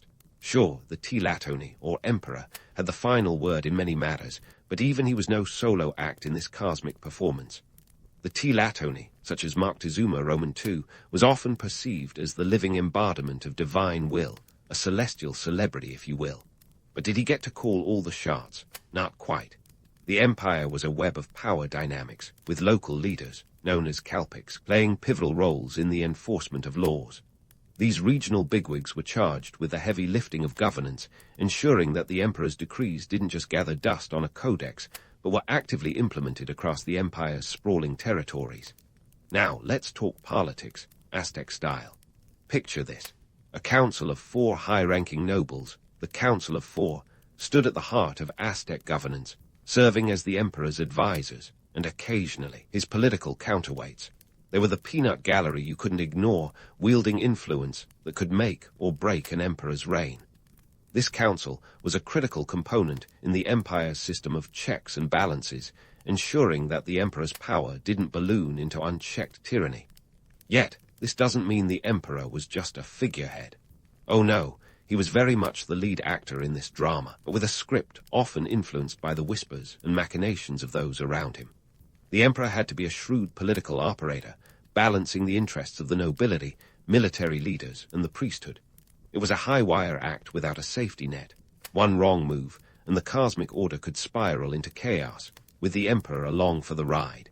Here's where things get really interesting. The Aztec legal codes served as a tool for consolidating power, but they were a double-edged sword. Take, for instance, the way laws were leveraged to maintain the social hierarchy. The emperor and his advisors crafted legislation that reinforced the social order, ensuring the nobility's dominance while keeping the commoners in their place. By doing so, they created a society that was as rigid as it was stable, with everyone knowing their role in the grand cosmic play. But wait, there's more. Political maneuvering sometimes meant that the laws weren't as ironclad as they seemed. Behind the scenes, negotiations and deals could soften the edges of justice. A noble caught in a scandal might find themselves subject to a revised interpretation of the law, a testament to the saying, "It's not what you know, but who you know." This is where the myth of the all-powerful, infallible ruler begins to unravel. The emperor was powerful, sure, but not omnipotent. His decisions often swayed by the political tides of his court. Let's zoom out a bit to see the broader picture. The Aztec legal system was more than just a mechanism for control. It was an expression of the empire's complex socio-political landscape. The laws were a reflection of the delicate balance of power between the emperor, the nobility, and local leaders. These political entities weren't just passive enforcers. They were active participants in a dynamic dance of power, each with their own agendas and influence. And then there's the economy. We can't ignore the role that wealth and resources played in this intricate political ballet. The distribution of tribute and wealth was not just an economic necessity, but a political tool. By controlling the flow of resources, the emperor could reward loyalty, punish dissent, and maintain the delicate equilibrium of power that kept his empire from fracturing. Let's not romanticize this system too much, though. The idea of a harmonious political balance often glosses over the harsh realities faced by those at the bottom of the social ladder. For the Mace-Ualtin, or commoners, these political games often resulted in a one-sided affair where justice was a distant ideal, not a lived reality. The legal system may have had checks and balances, but they were skewed heavily in favor of those who already held power. So, as you stand at the heart of Tenochtitlan, amidst the grandeur of its pyramids and the hum of its marketplaces, remember that the Aztec Empire was a complex tapestry of power, politics, and law. The emperor might have been the figure at the helm, but he was steering a ship with many hands on the tiller. In this world, the law was not just a tool of oppression, but a means of maintaining the cosmic balance, a delicate dance where every step was carefully choreographed to keep the empire's grand performance from descending into chaos. As we press on, let's leave some threads unraveling in this grand narrative. We've only begun to explore the intricacies of Aztec governance. Next up, we'll delve even deeper into the cultural and religious dimensions that underpinned this ancient civilization, drawing connections that reverberate through time. So keep your ears perked and your mind open. The story of the Aztecs is far from finished. As we delve deeper into the Aztec cosmos, let's unravel the threads of law and order that connected this vibrant civilization with its neighbors, and eventually with the Spanish conquistadors who would alter its destiny forever. You see, the Aztec legal system wasn't just a local affair. It had ripple effects that extended far beyond the borders of Tenochtitlan. Firstly, let's chat about the neighbors. The Aztec Empire wasn't the only kid on the Mesoamerican block. You had the Mixtecs, the Zapotecs, and the ever-persistent Tlaxcalans, to name a few. Now, these folks didn't just admire the Aztecs' knack for organizing a society. They sometimes borrowed a page or two from their legal playbook. The Aztecs were the undisputed heavyweight champions of the region, and their laws reflected a level of sophistication that neighboring cultures couldn't ignore. It was a bit like having a celebrity neighbor whose garden parties you'd love to crash, just to pick up a few tips. But admiration wasn't universal. The Aztecs' penchant for pomp and circumstance often came across as, well, a bit much. Their laws, especially the more theatrical punishments, were viewed with a mix of awe and horror. It's one thing to keep cosmic order by executing a turkey thief, but the practice of human sacrifice to uphold legal and divine mandates, that was a challenging sell, even in a region accustomed to ritual bloodletting. Now, onto the Spanish. When Hernán Cortés and his merry band of conquistadors arrived in 1519, they stepped into a world where the rules were as alien to them as their steel swords were to the Aztecs. The Spanish chroniclers, with their quills dipped in a mix of fascination and revulsion, painted the Aztec legal system with broad, often sensationalist strokes. To them, the Aztecs were these exotic, savage people who needed saving from their own barbarism. Ah yes, the classic civilizing mission, a narrative as old as empire itself. Let's debunk some myths, shall we? The Spanish were quick to label Aztec society as brutal and bloodthirsty, focusing on the gory details of human sacrifice and public executions. But here's the thing. These were societies deeply invested in maintaining cosmic balance. The Aztecs didn't sacrifice people for fun. They did it because they believed the survival of the world depended on it. It's a bit like saying you're sacrificing your Saturday night to study for finals, only with far more dire consequences. That's not to say the Spanish were entirely wrong about the harshness of Aztec justice. The laws were indeed severe, but they were also part of a larger, deeply spiritual worldview. The Spanish, meanwhile, had their own brutal methods. Let's not forget the Inquisition and its fondness for fiery justice. The part calling the kettle black doesn't even begin to cover it. So what happened to the Aztec legal system post-conquest? Well, it didn't just vanish overnight. The Spanish, ever the pragmatists, co-opted and integrated parts of it into their colonial administration. They recognized the efficiency and local respect commanded by indigenous legal practices and decided that a little cultural appropriation was in order. After all, when you're trying to control a vast territory with limited manpower, why reinvent the wheel? Fast forward to modern times, and the legacy of Aztec law is still with us. Sure, we're not executing people for turkey theft anymore, but the emphasis on social harmony and community responsibility echoes in contemporary legal systems across Mexico. The Aztecs left behind a blueprint for governance that was meticulously organized, and in its own way, astonishingly effective. Now, let's wrap this up with a bit of historical introspection. The Aztec Empire was a dazzling tapestry woven from threads of law, religion, and power. Their legal system was a cosmic dance, one that balanced the mundane with the divine. It was a civilization that understood the power of law to shape human behavior, to maintain order, and to keep both gods and people satisfied. It's a legacy that, despite the Spaniards' best efforts, never truly faded. The Aztecs teach us that law is more than punishment. It's a reflection of a society's values and beliefs, an instrument of both control and cohesion. While their methods may seem alien to us today, the underlying principles of justice, order, and cosmic balance remain universal truths. So next time you're grumbling about bureaucracy or cursing the red tape, remember the Aztecs. They remind us that law is an art as much as a science, a dance as much as a decree, a cosmic ballet that even now we're all still learning to perform.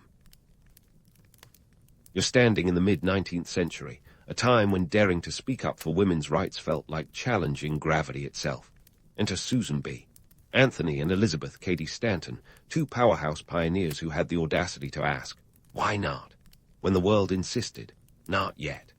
Imagine the socio-political landscape as a battlefield, with industrialization thrusting people into crowded urban centers and a whirlwind of change rattling the status quo. While men were busy reshaping the world through factories and railroads, women were plotting a revolution of their own, not with muskets, but with manifestos. The year is 1848, and you're at the Seneca Falls Convention. It's July, and the air is thick not just with summer humidity, but with the electricity of change. This isn't just any meeting. It's the birth of the women's rights movement, a seismic event that makes the ground shake beneath the feet of complacency.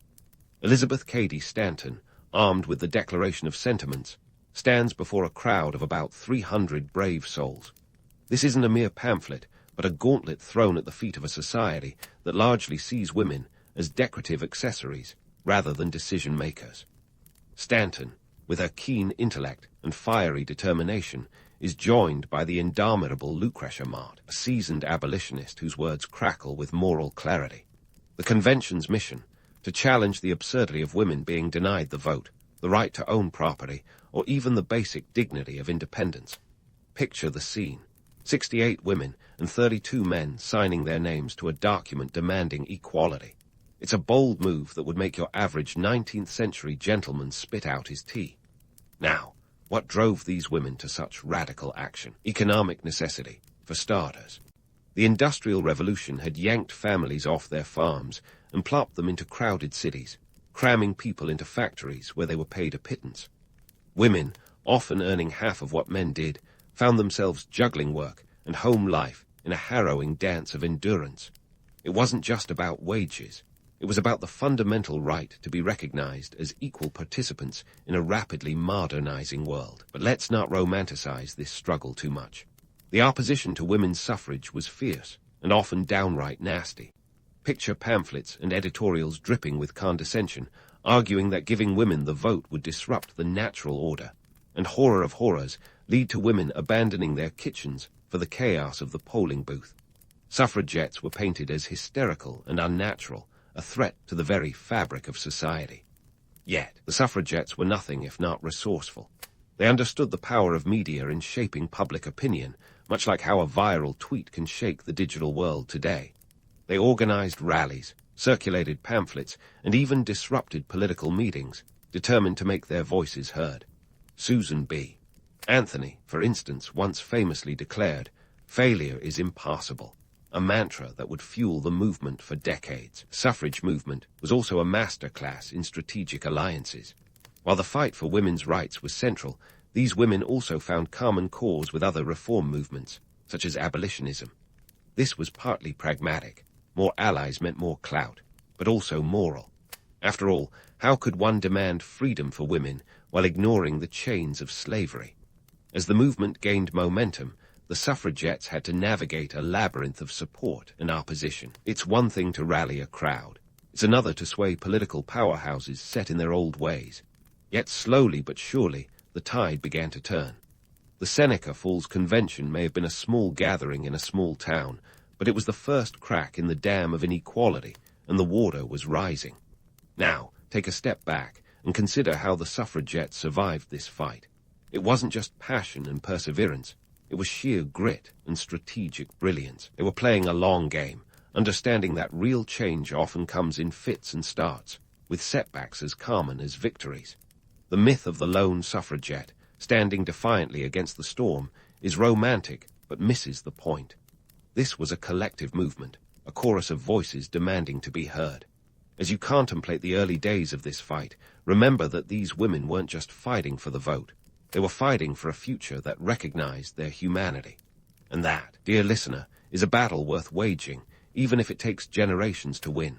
So, as you drift into sleep, let the echoes of their struggle remind you that change, however slow, is always possible. Now, picture yourself in the late 19th century, where the suffragettes are no longer just raising eyebrows, they're raising hell. These women weren't simply knitting in the parlor, hoping for change. They were out in the streets, armed with banners, petitions, and plenty of gumption. Let's talk tactics, shall we? First up, petitions. Petitions were the bread and butter of the suffragette movement. They were like the change. All campaigns of their day, except instead of a few clicks, you had to physically hunt down signatures. In 1866, the first mass petition for women's suffrage in the UK gathered around 500 signatures. It might sound quaint by today's standards, but back then, convincing 500 people to put their names down was a Herculean task. Remember, this was an era when women didn't even have the right to vote on the name of their own pet goldfish, let alone sign political petitions. But the suffragettes knew petitions were just the start. They needed to make noise, literally, enter the marches and rallies. The Women's Sunday March in 1908 was a spectacle to behold. Over 250,000 people descended on Hyde Park, London. That's like filling Wembley Stadium 3 times over. These marches were part protest, part performance art, with suffragettes donning their best attire, sashes, hats, and all to challenge the notion that women belonged in the shadows. Of course, peaceful marches were just one side of the coin. As the movement grew, so did its radical factions. Hunger strikes became a particularly potent form of protest. The logic was simple yet brutal. If the government wouldn't recognize their rights, they'd force it to recognize their plight. The first hunger strike started in 1909 with Marion Wallace Dunlop, who was imprisoned for smashing windows, an act that today would earn you a slap on the wrist, but then was considered as scandalous as a politician caught in a scandal involving ducks and a moat. The government's response. The Cat and Mouse Act of 1913. It sounds like a whimsical children's book, but it was anything but. Officially known as the Prisoners' Temporary Discharge for Ill Health Act, it allowed the temporary release of suffragettes on hunger strike, only to rearrest them once they recovered. Imagine playing a game where the rules are rigged against you, and just when you think you've won a round, the rug is pulled out from under your feet. Funding these efforts was no walk in the park, either. The suffragettes didn't have the luxury of crowdfunding platforms or billionaire sponsors. Many relied on subscriptions from members or sympathetic donors. In the UK, the Women's Social and Political Union, WSPU, was particularly adept at turning the financial screw. Their campaign funds often came from wealthy supporters like Emmeline Pethick Lawrence, who reportedly contributed around £20,000, equivalent to about £2 million today. These funds were clutch for printing pamphlets, organizing rallies, and basically keeping the lights on in the movement's headquarters. But let's not forget the media's role in all this. The suffragettes were masters of media manipulation. They understood that a picture is worth 1,000 words, and a headline even more. The media, keen for sensational stories, often played into their hands, whether they intended to or not. When suffragettes chained themselves to railings or smashed windows, newspapers couldn't resist splashing it across their front pages. It was a symbiotic relationship of sorts. Suffragettes needed the coverage, and newspapers needed the drama. But this also came with a catch. The media's portrayal often painted them as rabble-rousers rather than revolutionaries, a caricature that both helped and hindered their cause. So, were these tactics effective? It's a mixed bag, really. On one hand, they undeniably kept the issue of women's suffrage in the public consciousness. On the other, they polarized public opinion. Some saw suffragettes as heroines fighting for justice. Others saw them as nuisances disrupting public order. The reality is, the suffragette movement was as much about shifting public perception as it was about changing laws.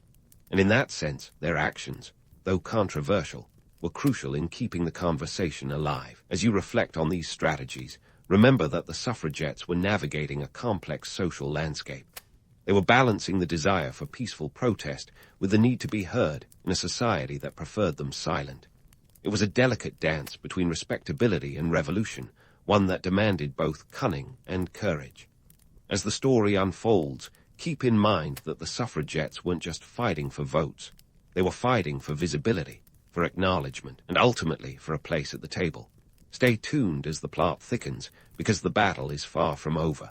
As we delve deeper into the suffrage saga, let's peek behind the curtain to reveal the internal fractures within the movement. Spoiler alert, it wasn't all cumbayers and unity. Imagine a family reunion where everyone claims to be on the same team, but beneath the surface, there's a simmering tension about who gets to carve the turkey. The suffrage movement, much like any large gathering of passionate people, was rife with divisions, racial, class, and even ideological. Take the racial divisions, for instance. The suffrage movement, which should have been a collective roar for equality, unfortunately echoed the racial prejudices of its time. Many white suffragettes, while advocating for women's rights, were not as vocal about racial equality. There were exceptions, of course, like Ida B.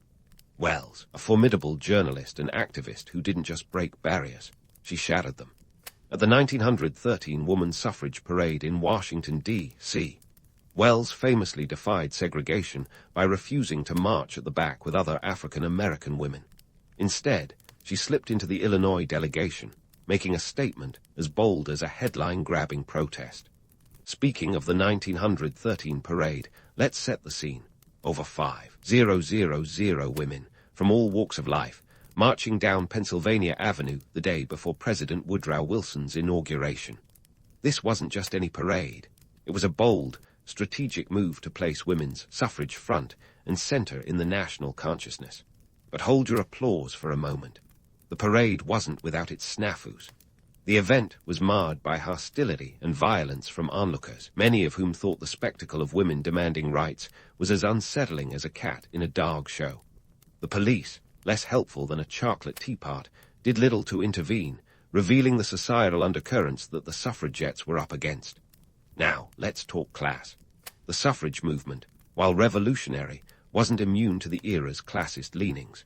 Wealthy women, who often spearheaded the campaigns, sometimes overshadowed the voices of working-class women. These were the women who, by necessity, were juggling jobs and families while fighting for a seat at the table.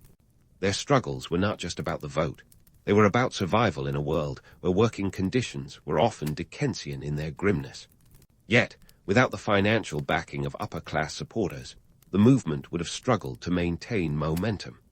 It was a delicate dance between the haves and the have-nots, each with their own vision of what suffrage should achieve. And then came World War I, a global upheaval that, strangely enough, gave the suffrage movement a shot in the arm. As men headed to the front lines, women stepped into roles that had previously been off-limits. They became factory workers, nurses, and even bus drivers, proving that, shocker, they could do more than bake pies and darn socks. This newfound visibility and indispensability fueled the argument for women's suffrage. If women could keep the country running during wartime, surely they deserved a say in its governance. The war didn't just change the landscape of Europe. It shifted the societal tectonics back home, tilting the argument for suffrage in favor of the women who were literally holding the fort. But let's not pretend this was an easy win. The road to the 19th Amendment, which would finally grant women the right to vote in the United States in 1920, was as rocky as a teenager's first attempt at driving stick. President Wilson, initially as enthusiastic about women's suffrage as a cat is about a bath, eventually came around, thanks, in no small part, to the relentless lobbying and public pressure from suffragettes. The push for the amendment was a masterclass in political maneuvering, a blend of moral persuasion and practical politics. Women had to balance their appeals to justice with the art of the possible, convincing a largely male legislature to extend the franchise. This balancing act wasn't just a strategy, it was a necessity. The suffragettes had to present themselves as rational and respectable, countering the caricature of the hysterical woman that their opponents loved to paint. It was a PR campaign as much as a political one, requiring suffragettes to walk the tightrope between being assertive and being palatable to a society that wasn't quite ready for the full Monty of gender equality. As the movement inched closer to victory, it was clear that the suffragette struggle was more than a fight for the vote. It was a battle for recognition and respect. They were challenging the very fabric of a society that had long relegated women to the domestic sphere. And while the 19th Amendment was a monumental win, it was not the finish line. It was a significant step in an ongoing journey toward equality, a journey that continues to this day. Stay tuned, because the story doesn't end here. The suffrage movement was just one chapter in the ongoing saga of women's rights, a movement that would continue to evolve, adapt, and push the boundaries of what was possible. As we move forward, let's remember that while the suffragettes won the right to vote, the broader fight for equality was, and is, far from over. So buckle up as we keep exploring the twists and turns of this extraordinary story. As we leave the shores of the American suffrage victory, let's set sail across the globe to see how the winds of change were blowing elsewhere. Spoiler, we're diving into a world where some countries were ahead of the curve, while others were stuck in the stone age of gender equality. Buckle up, because we're about to embark on a whirlwind tour of the global women's suffrage movement, a tale of triumphs, tribulations, and a few surprises along the way. First stop, New Zealand. This small nation in the South Pacific was the unlikely trailblazer, granting women the right to vote in 1893. That's a full 27 years before the United States caught up. Now, you might wonder, why New Zealand of all places? Well, it turns out that the Kiwis were quite progressive when it came to social reforms. The country had a vibrant temperance movement, led by women who were tired of their husbands spending the family income on booze. This movement dovetailed nicely with the suffrage cause, as both fought against the male-dominated status quo. Helen Clark, a former New Zealand Prime Minister, later remarked that we were always good at social change, and this early win in the suffrage movement set a precedent for future reforms. Next, let's hop over to Australia, where women achieved the right to vote in federal elections in 1902, just 9 years after New Zealand. However, there's a catch. This right was initially granted only to white women. Aboriginal women, along with their male counterparts, would have to wait until 1962 to vote in federal elections. This highlights an uncomfortable truth about suffrage movements worldwide. They often mirrored the racial hierarchies of the time. While Australia was progressive in some aspects, it was still shackled by the chains of colonial racism. Meanwhile, across the ocean in the UK, the suffrage movement was gaining steam, and not without its own brand of flair. British suffragettes were known for their dramatic protests, like chaining themselves to Parliament railings or smashing windows of fashionable shops. The UK finally granted women over the age of 30 the right to vote in 1918. Why 30, you ask? Well, the government was worried about a surplus of women due to the devastating male casualties of World War I. Powers that be decided that older women were less likely to upset the apple cart. Because who wouldn't trust a woman more if she's hit the big 3-0, right? Now, let's take a leap to Scandinavia. If New Zealand was the early bird, then the Nordic countries were the diligent students who aced the suffrage test soon after. Finland was the first in Europe to grant women both the right to vote and to stand for election in 1906. By 1921, Sweden, Norway, and Denmark had followed suit. These countries often get praised for their gender equality, and for good reason. Their relatively egalitarian societies were fertile ground for the seeds of suffrage to take root. Plus, they had the advantage of smaller populations, which made political shifts a bit more manageable. But what about the rest of the world? In France, women had to wait until 1944 to vote, a delay caused by the chaotic aftermath of World War II and a society entrenched in traditional gender roles.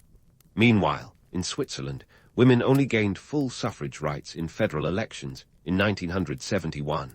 Yes, you read that right. It's hard to imagine that Swiss women were still fighting for the vote while the rest of the world was jamming to disco. Let's not forget the influence of international alliances. Suffragettes were savvy networkers, exchanging ideas and strategies across borders like early adopters of social media. The International Woman Suffrage Alliance, founded in 1904, was a key player in this global exchange. It was a who's who of suffrage leaders, from Carrie Chapman Catt in the United States to Millicent Fawcett in the UK. This network helped spread tactics like petitioning and peaceful protests, creating a sort of suffrage toolkit that activists could adapt to their local contexts. However, this global camaraderie was often tinged with tension. Cultural and political differences meant that not all suffrage movements were singing the same tune. For example, while American suffragists often portrayed their struggle as a moral crusade, British suffragettes were more likely to engage in direct action. These differences reflected the unique challenges and opportunities each group faced. In the US, where the constitutional amendment process was a labyrinthine ordeal, moral persuasion was deemed a safer bet. In contrast, the British movement had to contend with a more rigid class system, which made dramatic gestures a necessary evil. So, why did some countries embrace women's suffrage earlier than others? The answer lies in a cocktail of cultural, economic, and political factors. Countries with strong democratic traditions and smaller populations often led the way, as the leap to include women in the electorate was less daunting. Economic pressures also played a role. In nations where women had become an indispensable part of the workforce, especially during wartime, the logic of denying them the vote became increasingly untenable. But let's not get too misty-eyed about the global suffrage movement. While it's tempting to romanticize these struggles as a series of noble battles won by fearless heroines, the reality was more complicated. The path to suffrage was often messy, fraught with compromises and setbacks. In many places, the initial victories were partial, with restrictions based on age, race, or marital status. These limitations were reminders that while the vote was a powerful tool, it was just one piece of a much larger puzzle of gender equality. As we wrap up this whirlwind tour, remember that the suffrage movement was never about a singular victory. It was about laying the groundwork for future generations to build upon. The right to vote was a powerful step towards equality, but it was not the finish line. The suffragettes' legacy is a testament to the power of collective action and the ongoing fight for gender justice. And as we prepare to delve into the next chapter, keep in mind that the struggle for women's rights didn't end with the vote. It's a story still unfolding, with new challenges and triumphs on the horizon. So here we are, almost a century after the first crack in the dam at Seneca Falls, finally reaching the moment that would become the crowning glory of the suffrage movement. The passage of the 19th Amendment in 1920. It's a bit like finishing a marathon, only to realize the finish line is just the beginning of another race. This was a monumental win, but let's not kid ourselves. It didn't exactly transform society overnight. The amendment granted women the right to vote, but it didn't magically dissolve the societal structures that had kept them in check for centuries. Imagine it's August 18, 1920. Tennessee legislature becomes the 36th state to ratify the amendment, tipping the scales needed for its adoption. The scene is tense, with Harry T. Byrne, a young legislator, casting the deciding vote in favor, reportedly swayed by a letter from his mother urging him to be a good boy and support suffrage. The moral of the story: never underestimate the power of a mother's guilt trip. With the amendment ratified, millions of American women were suddenly enfranchised. But before you start popping the champagne, let's get real. The immediate impact was more a ripple than a tidal wave. Contrary to the hopes and fears of many, women didn't rush en masse to the polls to dramatically reshape the political landscape. In the 1920 presidential election, just over 36% of eligible women voted, compared to 68% of men. Not exactly the revolution some had envisioned, but hey, change takes time. Why the lukewarm turnout? Well, the barriers to voting didn't just vanish with the stroke of a pen. Jim Crow laws in the South continued to disenfranchise African American women and men alike. Native American women were also excluded, as they weren't even considered U.S. citizens until 1924. It's like being invited to a party, but finding out there's a velvet rope at the entrance with your name on the Do Not Admit list. For many women, particularly those from marginalized backgrounds, the right to vote was more symbolic than practical. Then there's the economic context. In the post-World War I era, the United States was in the throes of social and economic change. The Roaring Twenties brought prosperity for some, but left others grappling with poverty and job insecurity. Women who had stepped into traditionally male roles during the war were often pushed back into the domestic sphere, where their newfound skills were less welcome. The glass ceiling didn't just crack with the vote, it remained firmly in place, albeit with a few scuff marks. As the dust settled on the suffrage victory, women's rights activists faced a new reality. The vote was a tool, not a magic wand. It was a means to an end, not an end in itself. The real challenge was leveraging this newfound power to enact meaningful change. It's like winning a shiny new car, but realizing you still need to pave the road ahead. The fight shifted from obtaining the vote to using it to influence policies on education, labor rights, and reproductive freedoms. The post-suffrage era also saw a diversification of the women's movement. While some groups focused on political reforms, others turned their attention to social issues. The League of Women Voters, founded in 1920, aimed to educate women about their civic responsibilities, a crucial step in turning the theoretical right to vote into practical political power. Meanwhile, organizations like the National Woman's Party pushed for an equal rights amendment, a bold proposal to eliminate all legal distinctions based on sex. Spoiler alert, we're still waiting on that one. But what about the myths surrounding the suffrage victory? The romantic notion that the 19th Amendment flipped the world on its head and ushered in an era of gender equality. It's a comforting bedtime story, but reality is a bit more complicated. The amendment was a pivotal chapter, yes, but far from the conclusion of the book. The real work of dismantling patriarchal structures was, and is, a long, ongoing narrative filled with twists, turns, and the occasional plot twist. Fast forward to today, and the legacy of the Suffragettes is as relevant as ever. The battle they began continues in different forms across the globe. Women are still fighting for equal pay, reproductive rights, and representation in leadership roles. Each of these struggles echoes the suffrage movement's central theme.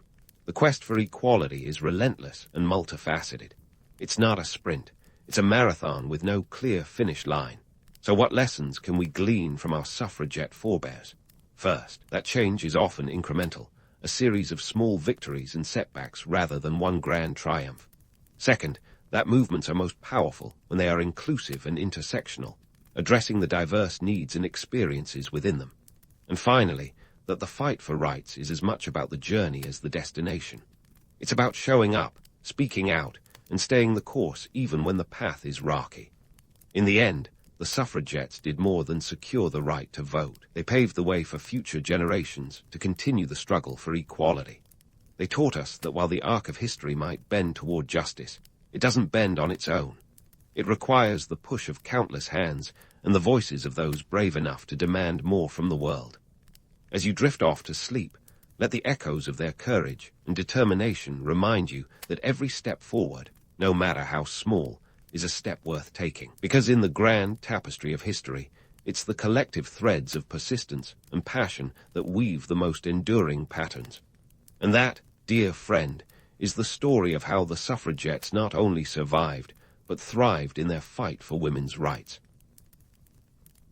In the bustling agora of ancient Greece, where philosophers pondered and merchants haggled, you'd find a chaotic and vibrant tapestry of beliefs that could rival any modern-day soap opera. Forget about a single holy book or a unified doctrine. The Greeks had an entire pantheon of gods who behaved less like divine beings and more like contestants on a dysfunctional family reality show. Zeus, their king, was notorious for his romantic escapades, while his wife Hera mastered the art of jealousy as if auditioning for a prime-time drama. Then there was Poseidon, who seemed more interested in causing shipwrecks than calming seas. And don't even get started on Dionysus, the god of wine, whose parties could make Las Vegas look like a church picnic. The Greeks didn't just worship these deities. They lived with them in a relationship that was as capricious as a high school romance. Their belief system was a patchwork of myths and rituals that reflected the unpredictable nature of life itself. Instead of relying on sacred texts, they depended on oral traditions and storytelling, which meant that what one city believed might differ wildly from another just a few miles away. And if you think that sounds like a recipe for chaos, you'd be absolutely right. Now, let's talk temples. These weren't just places for quiet reflection or divine intervention. They were economic powerhouses, the ancient equivalent of a civic investment. When a city-state decided to build a temple, it was like announcing it was open for business. The Parthenon, for example, wasn't just a tribute to the goddess Athena. It was in $8 million, in today's money, declaration of Athenian wealth and power, flaunting its marble columns like a pair of diamond-studded sunglasses. But in a time before GoFundMe campaigns, financing these architectural marvels required a bit of creativity. Taxes, donations, and sometimes even plunder funded these projects. The labor force was a mix of skilled artisans, and let's be honest, slaves. Their sweat and toil were the real offerings to the gods, ensuring that these structures could stand the test of time, or at least make it through the next earthquake. Worship, meanwhile, was a community affair. Temples were bustling centers of activity, where sacrifices were made and festivals were held. Forget the solitary prayer. This was religion mixed with social networking, where worshipping involved as much feasting and revelry as piety. The Greeks believed in giving their gods tangible offerings: wine, olive oil, animals, which was a clever way to keep the local economy thriving. After all, somebody had to supply all those sacrificial bulls. Yet, for all their grandiosity, temples were not massive prayer halls. The rituals often took place outside, with the inner sanctum reserved for the deity's statue. This was less about divine intimacy and more about keeping the gods at a respectful distance. After all, when your gods have a penchant for turning into swans or unleashing plagues, it's wise to maintain a little space. What makes all this fascinating is how these practices reflect the Greeks' worldview. In a land where the sea could deliver both bounty and disaster, and where the earth itself could quiver with divine displeasure, the gods mirrored the uncertainties of life. They were as fickle as the weather, as powerful as a storm, and as temperamental as a Mediterranean summer. In essence, ancient Greek religion was a mirror, reflecting both the heights of human creativity and the depths of human folly.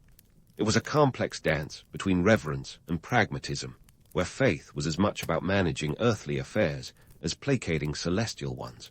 And in that dance, there were no easy answers, only stories that have captivated us for millennia, reminding us that the gods we create often tell us more about ourselves than we might like to admit.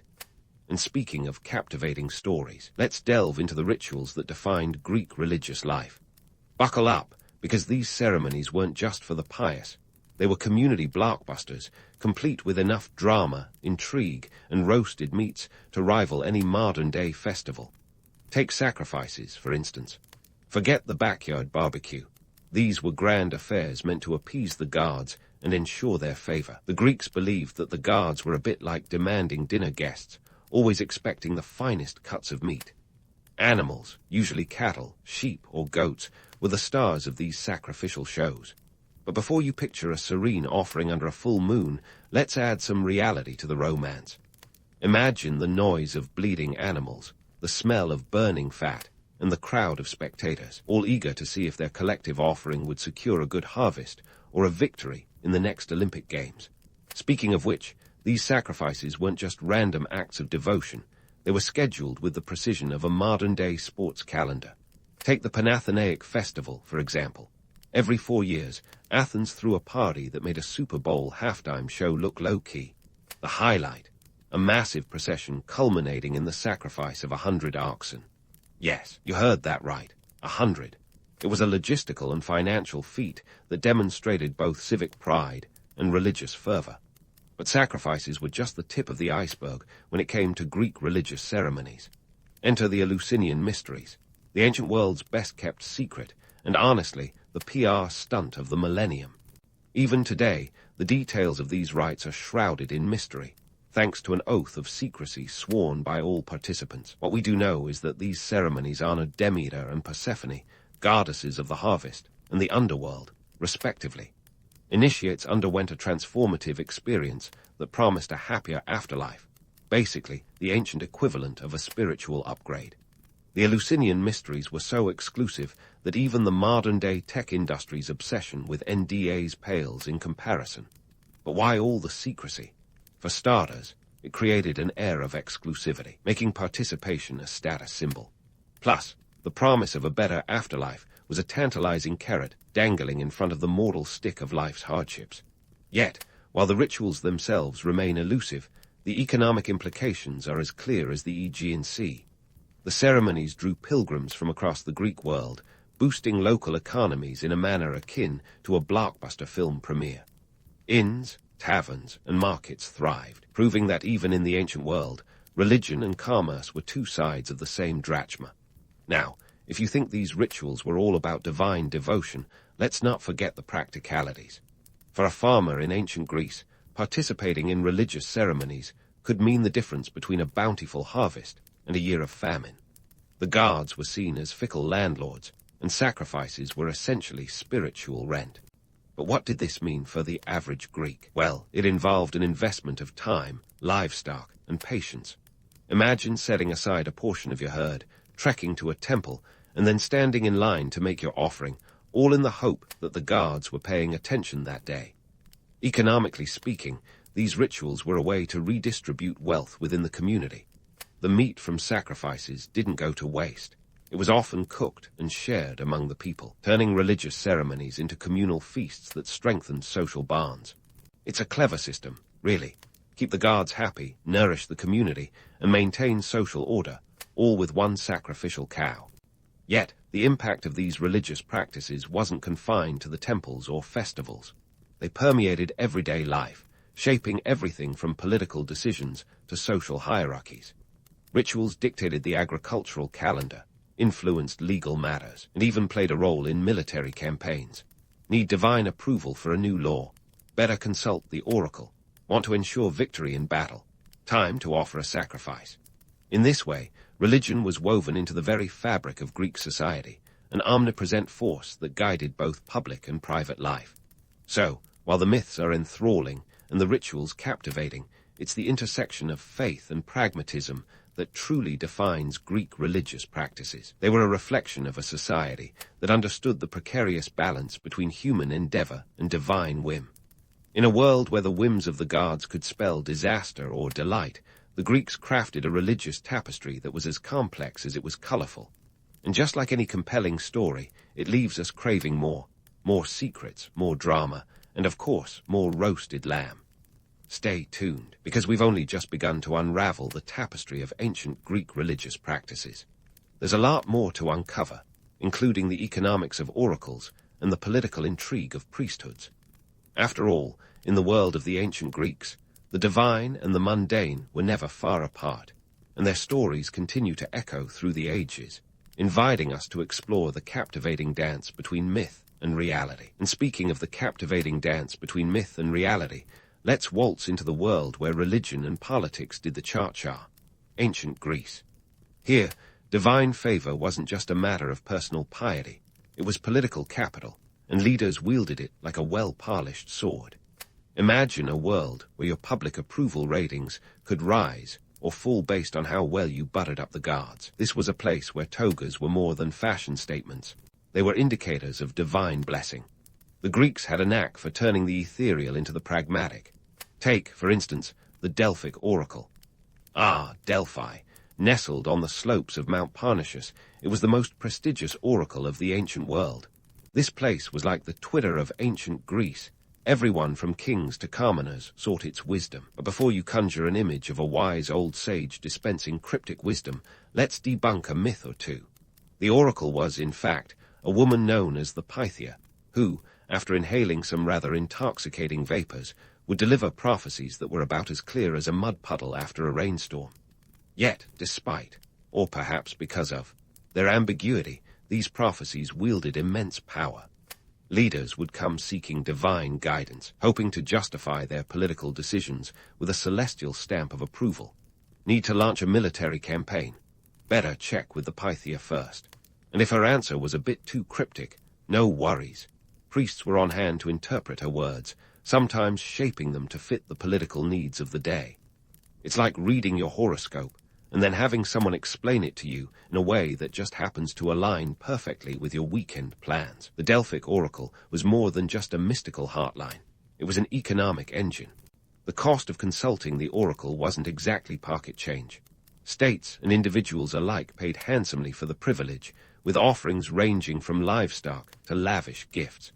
This wasn't just about divine revelation. It was about economic clout.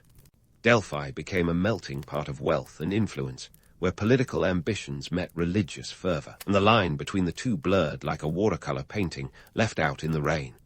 Now, let's not forget that oracles weren't the only divine tools in the political toolbox. Festivals played a pivotal role in the Greek political landscape, acting as both cultural beacons and strategic chess pieces. Take the Olympic Games, for instance. Today, they're a global spectacle, but in ancient Greece, they were a multi-city diplomatic summit disguised as a sports event. Every 4 years, athletes from across the Greek world converged on Olympia, competing in everything from foot races to chariot racing. But behind the athletic prowess was a political dance as intricate as any foot race. City-states used the Olympics to showcase their power and prestige, sponsoring athletes and vying for the favor of Zeus, the ultimate referee. Victories weren't just personal triumphs. They were state-sponsored propaganda. Winning an Olympic event was akin to planting your city's flag on Mount Olympus itself, and the political capital gained was worth its weight in olive oil. The Games offered a rare opportunity for diplomacy, a temporary truce where rivalries were set aside in the name of sport and spectacle. But let's not romanticize the camaraderie too much. The realpolitik of the Olympics was as strategic as any battlefield maneuver. Alliances were forged, rivalries simmered, and the outcomes could shape political landscapes more effectively than any treaty.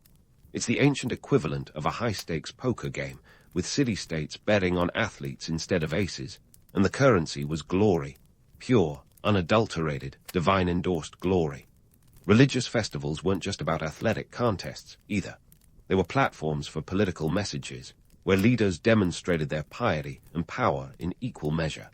Take the Panathenaic Festival in Athens, a grand celebration in honor of Athena, the city's patron goddess. The highlight was the procession to the Acropolis, where a new robe, or peplos, was presented to the statue of Athena. But this was more than a religious offering. It was a display of civic unity and Athenian identity, reminding everyone just who held the reins of power in the Greek world.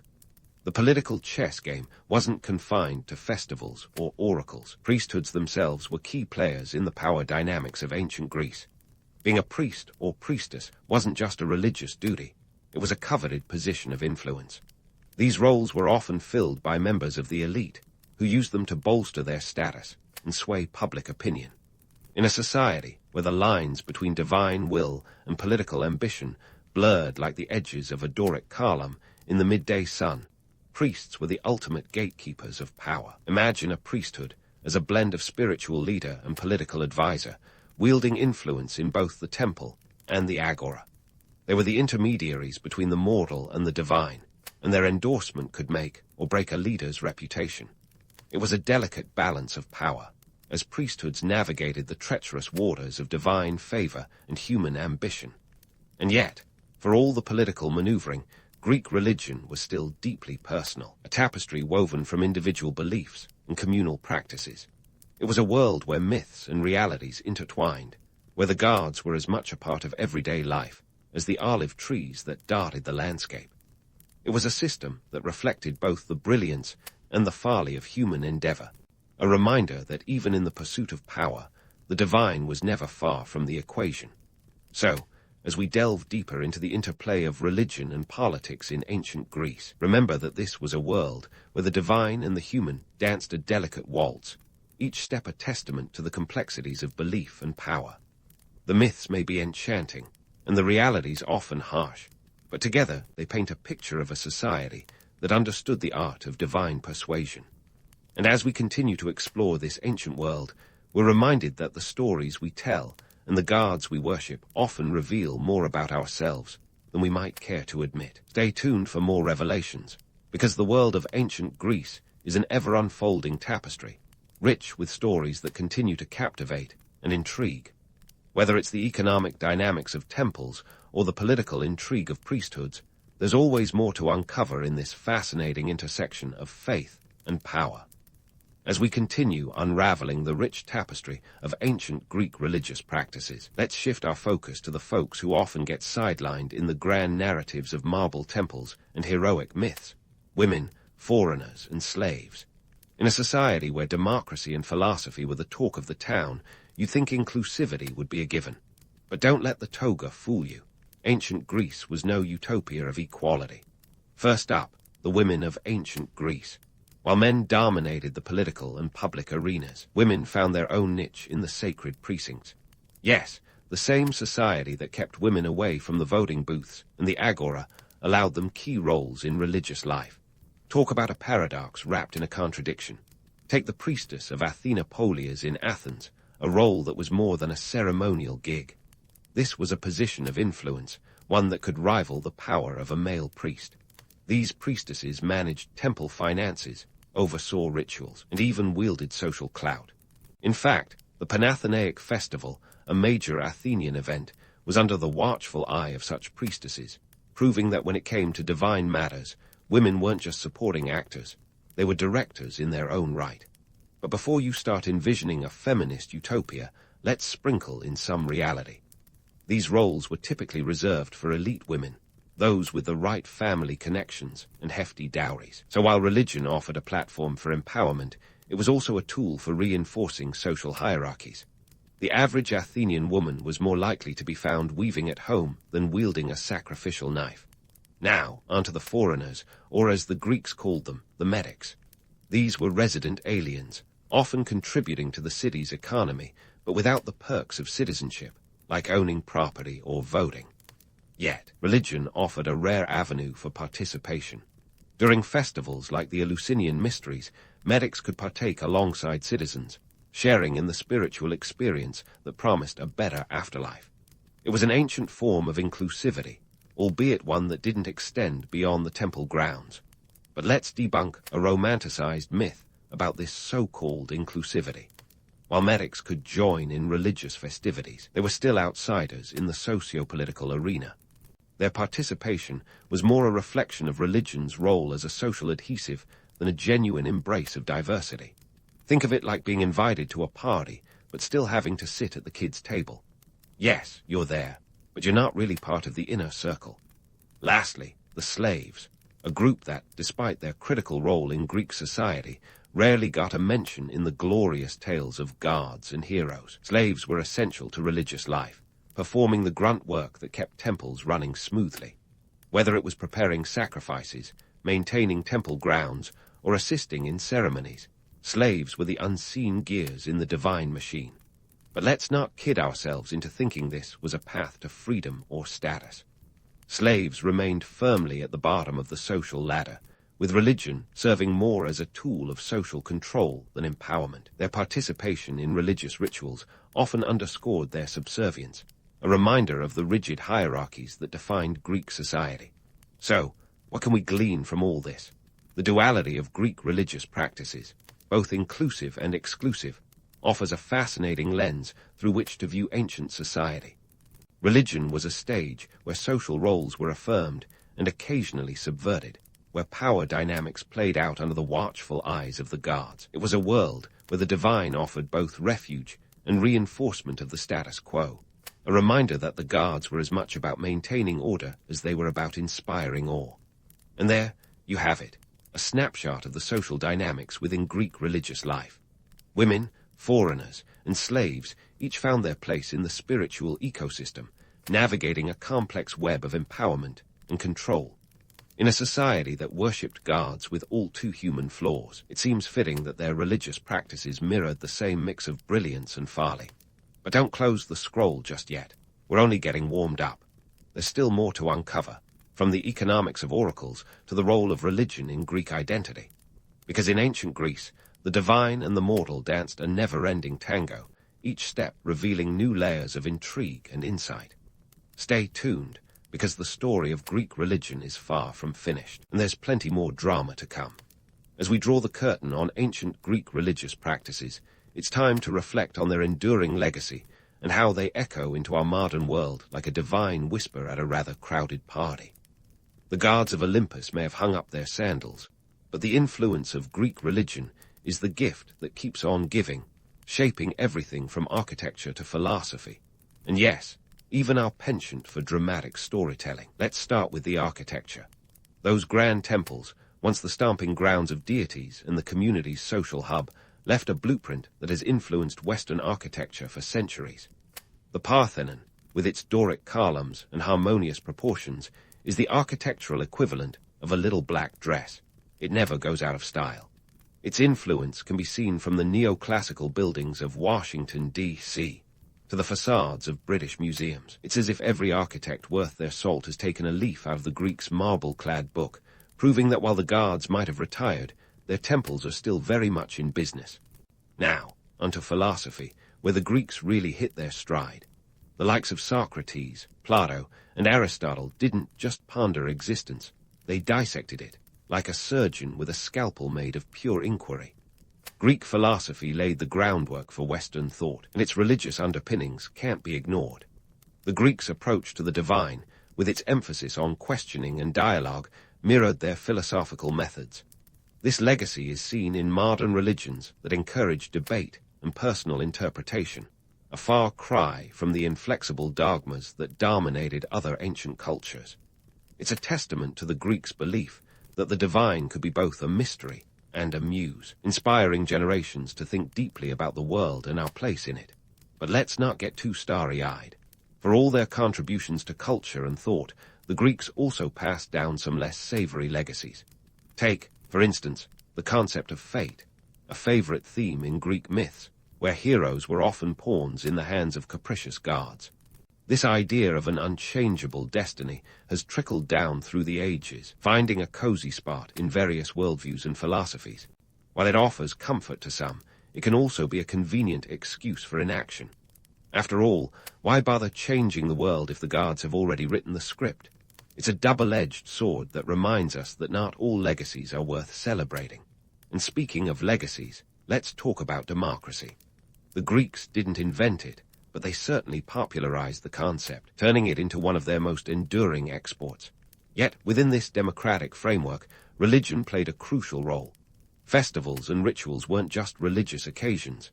They were civic duties, bringing citizens together and reinforcing communal bonds. It's a practice that echoes in modern democratic societies, where public holidays and national celebrations serve a similar purpose. However, it's worth noting that ancient Greek democracy was far from inclusive, with women, slaves, and foreigners largely excluded from the political arena. This historical footnote serves as a reminder that our modern democracies, while inspired by the Greeks, have had to evolve significantly to become more equitable. And what about the myths? Those captivating stories of gods and heroes continue to enchant us, serving as both entertainment and cautionary tales. The Greeks were masters at weaving narratives that explored the human condition, from the folly of hubris to the virtues of wisdom and courage. These stories have seeped into popular culture, inspiring everything from Shakespearean plays to Hollywood blockbusters. The hero's journey, a narrative arc beloved by writers and filmmakers alike, has its roots firmly planted in Greek mythology. It's a legacy that underscores our enduring fascination with tales of transformation, triumph, and tragedy. But let's pull back the curtain on the less glamorous side of this storytelling tradition. Greek myths, for all their allure, often reinforced societal norms and hierarchies.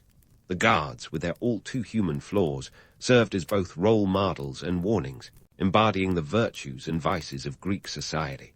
In this way, the myths were a tool of social control, subtly shaping behaviors and beliefs. While they continue to inspire, they also remind us of the power of narrative to influence and manipulate. As we connect these ancient dots to the modern world, it's clear that while our gods may have changed, human nature remains remarkably consistent. We still seek meaning in the cosmos, grapple with fate and free will, and tell stories that reflect our hopes and fears. The Greeks, with their pantheon of flawed deities and complex rituals, captured the essence of what it means to be human. They understood that the divine wasn't just about worship. It was a mirror reflecting our own aspirations and anxieties. In our quest for understanding, we continue to dance with the divine, whether through organized religion, spiritual practices, or philosophical inquiry. The legacy of ancient Greek religion is a reminder that the pursuit of the sacred is as much about the journey as the destination. It's a testament to the enduring power of belief to shape societies, inspire creativity, and challenge the status quo. So, as we bid farewell to the world of ancient Greece, let's carry forward the lessons of their religious practices, both the enchanting myths and the harsh realities. They remind us that while the faces of the gods may change, the human quest for meaning remains a constant, weaving through the tapestry of history like a golden thread. And as we continue to explore the mysteries of existence, we do so with the knowledge that the divine is never far from our thoughts, inviting us to ponder, question, and dream. And there you have it, a journey through the world of ancient Greek religion, a world where gods walked among men, myths held sway over reality, and the sacred was woven into the very fabric of life. It's a legacy that continues to resonate, reminding us that while the gods may have changed, the stories we tell and the beliefs we hold are as enduring as the marble temples that once housed the divine. So, here's to the Greeks, the original storytellers, philosophers, and architects of the divine, whose legacy continues to inspire and challenge us to this day. In the grand tapestry of world religions, Zoroastrianism is that faded, vintage t-shirt you find at the back of your closet. It's got style, history, and was the height of fashion way before its peers showed up to the party. You might not wear it every day, but you wouldn't dare toss it. It's got stories to tell. So, why should we care about this ancient faith that predates Christianity, Islam, and even Buddhism? Let's unravel this mystery, starting with Zoroaster, the prophet whose name sounds like he should be piloting a spaceship rather than starting a religious revolution. Zoroaster, or Zarathustra if you're into the classics, wasn't just some mystical figure who dropped from the sky with a scroll in hand. He was a living, breathing guy born around 1000 BCE in what we now know as Iran. He grew up in a world where people worshipped a myriad of deities, each with their own quirky personality. Picture a cosmic soap opera with guards bickering over the remote control. Zoroaster, however, wasn't buying it. He had a vision, literally, where Ahura Mazda, the wise lord, revealed the ultimate truth to him. This wasn't just another god to add to the pantheon. Ahura Mazda was the supreme being, the head honcho, the big cheese. Zoroaster's revolutionary idea was that there was one god who was all about light, truth, and order, not exactly your typical deity who'd smite your enemies on a whim. This was a deity you could invite to your book club. But here's the kicker. Zoroaster also introduced the concept of dualism, the eternal struggle between Ahura Mazda and Angra Mainyu, the malevolent spirit. It's like the ultimate cosmic chess game, with humanity caught in the middle trying to choose sides. Now, you might think Zoroastrianism sounds all high-minded and philosophical, but let's talk about the fire temples. These weren't just places to get your incense fix. Fire, in Zoroastrianism, symbolizes purity and the divine light of Ahura Mazda. It's less about pyromania and more about keeping the spiritual glow alive. Fire temples were the heart of religious life, where priests, known as magi, conducted rituals and kept the sacred flames burning. And no, they weren't the guys you call for a BBQ. They were the scholars and keepers of wisdom. Speaking of wisdom, Zoroastrianism had some pretty forward-thinking ideas. It advocated for the importance of good thoughts, good words, and good deeds. Honestly, if there were Zoroastrian social media influencers, they'd probably have a pretty solid following. But like any good story, myths creep in to add that extra sprinkle of intrigue. Some say Zoroaster was born laughing, a sign of his divine nature. While this makes for a great headline, it's more likely he was born just like the rest of us, screaming and confused. Despite its ancient origins, Zoroastrianism has influenced a surprising number of modern beliefs. Concepts like heaven, hell, and a final judgment day. Yeah, those were in Zoroaster's doctrine long before they became blockbuster movie material. Yet, despite this influence, Zoroastrianism somehow got tucked away in the attic of history. It didn't help that the Islamic conquests of the 7th century CE gave Zoroastrianism a serious run for its money, gradually pushing it to the fringes. But before we get too far ahead, let's take a moment to appreciate the Zoroastrians themselves. Known for their resilience, they've managed to keep their faith alive for over 3 millennia. Today, the Parsi community in India and the Zoroastrians in Iran, though small in number, continue to practice their ancient rituals with pride. Sure, it may not be the world's fastest-growing religion, but it's not about quantity, it's about quality, right? So, why does any of this matter? Well, understanding Zoroastrianism is like having the key to a secret door in the mansion of world religions. It offers insights into how ancient civilizations thought about life, the universe, and everything in between. Plus, it's a reminder that every faith, no matter how obscure it might seem now, once held the potential to change the world. And in Zoroaster's case, it did just that, one good thought at a time. And speaking of changing the world one good thought at a time, let's dive into some of the more peculiar Zoroastrian rituals that have left history both mystified and, let's be honest, a little bit charmed. Ever been to a party where the main attraction is a bonfire? Well, Zoroastrians were hosting these fiery gatherings centuries before it became the hip thing to do at summer camps. Fire wasn't just a source of heat or a way to roast marshmallows. It was a sacred symbol of purity and the divine presence of Ahura Mazda. In a world constantly flirting with chaos, fire was the Zoroastrians' way of saying, order and light, we choose you. The fire temples, or Adashkede if you want to impress at your next trivia night, were where the magic happened. These weren't your average places of worship. They were more like spiritual concert halls with a headlining act that never stopped burning. The fire was kept perpetually lit, a symbol of eternal truth and divine wisdom. Talk about a high-maintenance deity. The priests, known as magi, played the role of both rock stars and janitors, ensuring the flames stayed bright and the temples stayed immaculate. And no, they didn't wear pointy hats or cast spells, but they did sport some pretty snazzy robes. Now, let's shift from fire to something a bit more grounded, or not, depending on your perspective. Enter the Zoroastrian practice of sky burial, or as I like to call it, going out with a literal bang. Unlike most cultures that opted for burials or cremations, Zoroastrians had a rather unique take on the whole post-mortem situation. They believed that dead bodies were impure and should not contaminate the sacred elements of earth or fire. So what did they do? They placed the deceased on top of a structure called a dakma, or Tower of Silence, where vultures would swoop in, and well, let's just say they handled the recycling process. It might sound morbid, but in a world where resources were scarce and land was precious, this was eco-friendly avant la lettre. Long before carbon footprints and sustainability became buzzwords, these ancient Persians were practicing a form of environmental stewardship that would make any modern green warrior proud. Plus, it was cost-effective. No fancy coffins or elaborate burial plots, just the open sky and nature's cleanup crew. Talk about a minimalistic approach to the afterlife. These practices weren't just quirks of an ancient religion. They reflected deep-seated beliefs about the cosmos and humanity's place in it. Zoroastrians saw life as a battleground between order and chaos, light and darkness. Their rituals were about maintaining balance and harmony in a world forever on the brink of disorder. And in a time when empires rose and fell with the frequency of a soap opera plot twist, such philosophies offered a comforting sense of stability. But let's not sugarcoat it. The path of a Zoroastrian wasn't all about contemplating the stars and tending sacred fires. Life in ancient Persia came with its own set of harsh realities.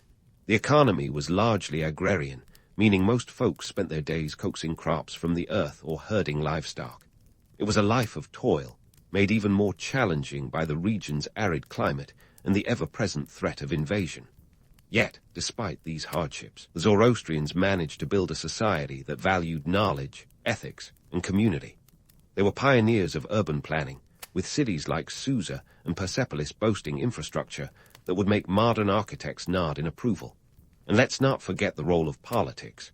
The Achaemenid Empire, under rulers like Cyrus the Great and Darius I, adopted Zoroastrianism as something of a state religion. This wasn't just a spiritual decision, it was a strategic move. A unified religion helped consolidate power and offered a moral framework that justified the emperor's rule as divinely sanctioned. It was the original divine right of kings, long before medieval Europe got in on the act. So, what can we learn from these ancient torchbearers? For starters, that sometimes the old ways have a bit of wisdom worth revisiting. In our age of disposable everything, the Zoroastrian emphasis on sustainability and respect for the natural world seems particularly prescient. And while we might not be setting up fire temples in our backyards anytime soon, the idea of maintaining an eternal light, whether literal or metaphorical, resonates in a world often darkened by uncertainty. As we close this chapter on Zoroastrian rituals, remember that these practices were more than just religious obligations. They were acts of community, expressions of faith, and declarations of identity. They were ways of connecting with the divine while navigating the challenges of everyday life. And in that sense, they're not so different from the rituals we hold dear today, whether it's gathering around a holiday table or lighting a candle in remembrance. The forms may change, but the quest for meaning and connection remains a timeless human endeavor. Now, if you think Zoroastrianism's fiery rituals were about as exciting as ancient Persia got, let me introduce you to the Achaemenid Empire, the stage where Zoroastrianism went from indie band to rock star status. Think of the Achaemenid rulers as the ultimate brand ambassadors, with Cyrus the Great kicking things off around 550 BCE. This empire wasn't just a blip on the historical radar. It was a behemoth, stretching from the Balkans to the Indus Valley, covering about 5 million square kilometers. That's roughly the size of 30 modern Iran-sized countries crammed together. And guess what was the philosophical glue holding this sprawling territory together? You got it, Zoroastrianism. Cyrus the Great wasn't just a military genius. He was a political mastermind who understood the power of religion as a unifying force. By adopting Zoroastrianism, he wasn't just making a personal spiritual choice. He was making a strategic power play. The religion provided a compelling moral framework that painted him as the chosen one, divinely endorsed by Ahura Mazda himself. Imagine having a cosmic seal of approval on your business card. It doesn't just say CEO of Persia. It says CEO of the universe. The Achaemenid rulers used Zoroastrianism to justify their rule, much like a modern politician might use a viral tweet to boost their public image. But why stop at just spiritual clout? They also built an empire-wide infrastructure that would make any logistics manager weep with envy. Enter the Royal Road, an engineering marvel that stretched over 500 kilometers from Sardis to Susa. This wasn't just a dusty old path for traders to haul spices and silk. It was the ancient Persian internet, a rapid communication highway where messages were relayed by horseback couriers faster than you could say divine intervention. In fact, Herodotus claimed that these couriers could travel the entire road in just 9 days, a feat that even Amazon Prime would struggle to match. Now, let's talk about the economic and political clout of the Zoroastrian priests, the Magi. These guys were the ultimate ancient spin doctors, wielding power that would make any modern PR firm green with envy. They weren't just religious leaders. They were the empire's moral compass and political advisors, often whispering in the ears of kings and shaping policies with a dash of divine insight. Imagine having a hotline to the guards while also being the go-to for political advice. Talk about job security. The Magi operated like a well-oiled machine, ensuring that Zoroastrian values were woven into the fabric of Persian life. They legitimized the ruler's divine right to the throne, a move that kept the political engine humming smoothly. But it wasn't all heavenly mandates and incense. The Magi were also savvy economic players, often managing large estates and engaging in trade, which bolstered their influence and filled their coffers. In a time when money talked, they had a lot to say. Of course, no tale of ancient power is complete without a bit of myth-busting. While the Achaemenid Empire is often romanticized as a utopia of religious tolerance and enlightened governance, the reality was a bit more complex. Sure, Cyrus was hailed for his policy of allowing conquered peoples to maintain their own religious practices. Think of it as ancient Persia's version of multiculturalism. But this was less about benevolence and more about practicality. Keeping the peace in a vast and diverse empire required flexibility, not just a divine endorsement. And let's not ignore the empire's penchant for taxation. The Achaemenids were experts at squeezing revenue from their subjects. They implemented a taxation system that was as sophisticated as it was relentless, ensuring that the empire's treasury was as robust as its military. The Zoroastrian priests played a role here too, often acting as tax collectors or advisors, ensuring that the state's coffers remained full while keeping the divine balance sheets in check. In the grand chess game of history, the Achaemenid Empire was playing 3D chess while everyone else was still figuring out checkers. Their use of religion, infrastructure, and economic strategy laid the groundwork for what would become one of history's most enduring empires. While the empire eventually fell to Alexander the Great, who, let's face it, had a bit of a world domination complex, its legacy and the role of Zoroastrianism within it left an indelible mark on history. So, what's the takeaway from this ancient power play? For starters, that religion and politics have been cozy bedfellows since time immemorial. The Achaemenid Empire shows us that belief systems can be wielded as tools of statecraft, not just paths to enlightenment. It's a reminder that the lines between divine and political power are often blurrier than we'd like to admit. And as we prepare to dive deeper into the annals of history, exploring how Zoroastrianism continued to evolve and influence the world, remember that every great empire is more than just its conquests and rulers. It's a tapestry woven from the threads of faith, strategy, and a touch of divine chutzpah. As we pivot from the glory days of the Achaemenid Empire, let's fast forward a few centuries to a time when Persia was about to get more visitors than a trendy brunch spot on a Sunday morning. Enter the 7th century CE, where Zoroastrianism was about to face its biggest existential crisis yet, the arrival of Islam. Picture this: Persia, a land where Zoroastrian fire temples had been flickering for centuries, suddenly found itself on the Islamic conquest express, with Islam spreading faster than a viral TikTok dance. By the mid-600s, the Islamic Caliphate, powered by a combination of fervor, strategic savvy, and a bit of good old-fashioned conquest, was knocking on Persia's door, or more accurately, kicking it down. The Battle of Al-Qadisiyah in 636 CE was a turning point, marking the decline of the Sasanian Empire, and with it, the dominant status of Zoroastrianism. The Sasanian rulers, who'd once strutted around with the confidence of rock stars on a world tour, found themselves sidelined quicker than a one-hit wonder. However, this wasn't just a story of military defeat. The cultural and religious landscape of Persia was shifting like tectonic plates in an earthquake. Islam introduced a whole new set of rules, quite literally, the Quran, and offered a monotheistic vision that was both compelling and, let's admit it, hard to resist. While Zoroastrianism had its dualism, Islam brought a streamlined monotheism that was easier to digest, especially when backed by the political and military might of the rapidly expanding caliphate. Now, before we get too ahead of ourselves, let's address the elephant in the room, the myth of Zoroastrian persecution. There's a narrative that paints the Muslims as the big bad wolves who huffed and puffed and blew the Zoroastrian faith away. But the reality is more nuanced. It's true that the Islamic rulers imposed a tax on non-Muslims, the jizya, but outright persecution wasn't as systematic or widespread as some tales might suggest. Many Zoroastrians converted to Islam for social and economic advantages, not because they were coerced at sword point. Conversion was often a pragmatic choice, a bit like swapping your outdated smartphone for the latest model. Despite the pressures, Zoroastrianism didn't just disappear overnight. In fact, it showed a resilience that would make any underdog proud. While the Islamic rulers were busy establishing their new order, Zoroastrians were quietly holding onto their traditions, much like that one friend who refuses to delete their MySpace account.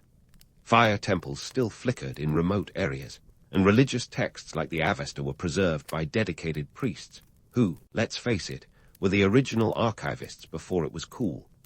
As Islam spread, many Zoroastrians decided that discretion was the better part of valor. In a move that would make any real estate agent swoon, they packed their bags and headed to the Indian subcontinent, where they could practice their faith in peace. This migration marked the birth of the Parsi community.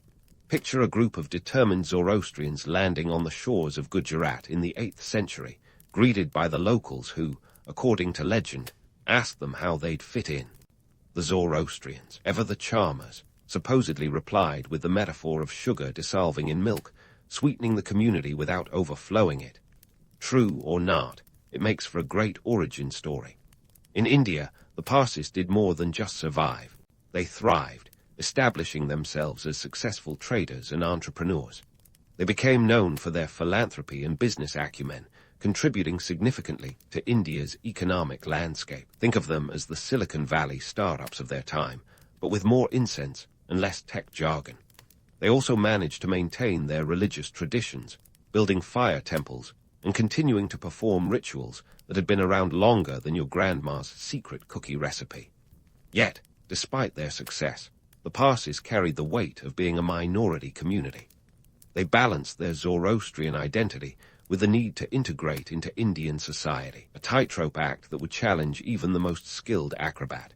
But they managed it with grace, developing a unique cultural identity that was both distinctly Zoroastrian and unmistakably Indian. Now, let's tackle the myth of complete assimilation. While it's true that the Parsis absorbed some local customs, because who can resist a good curry, they also maintained a strong sense of cultural and religious identity. They weren't just melting into the pot, they were adding their own flavor, creating a cultural fusion that was as vibrant as it was enduring. So, what does the saga of Zoroastrianism's decline and resilience teach us? For one, that the tides of history are rarely simple or straightforward.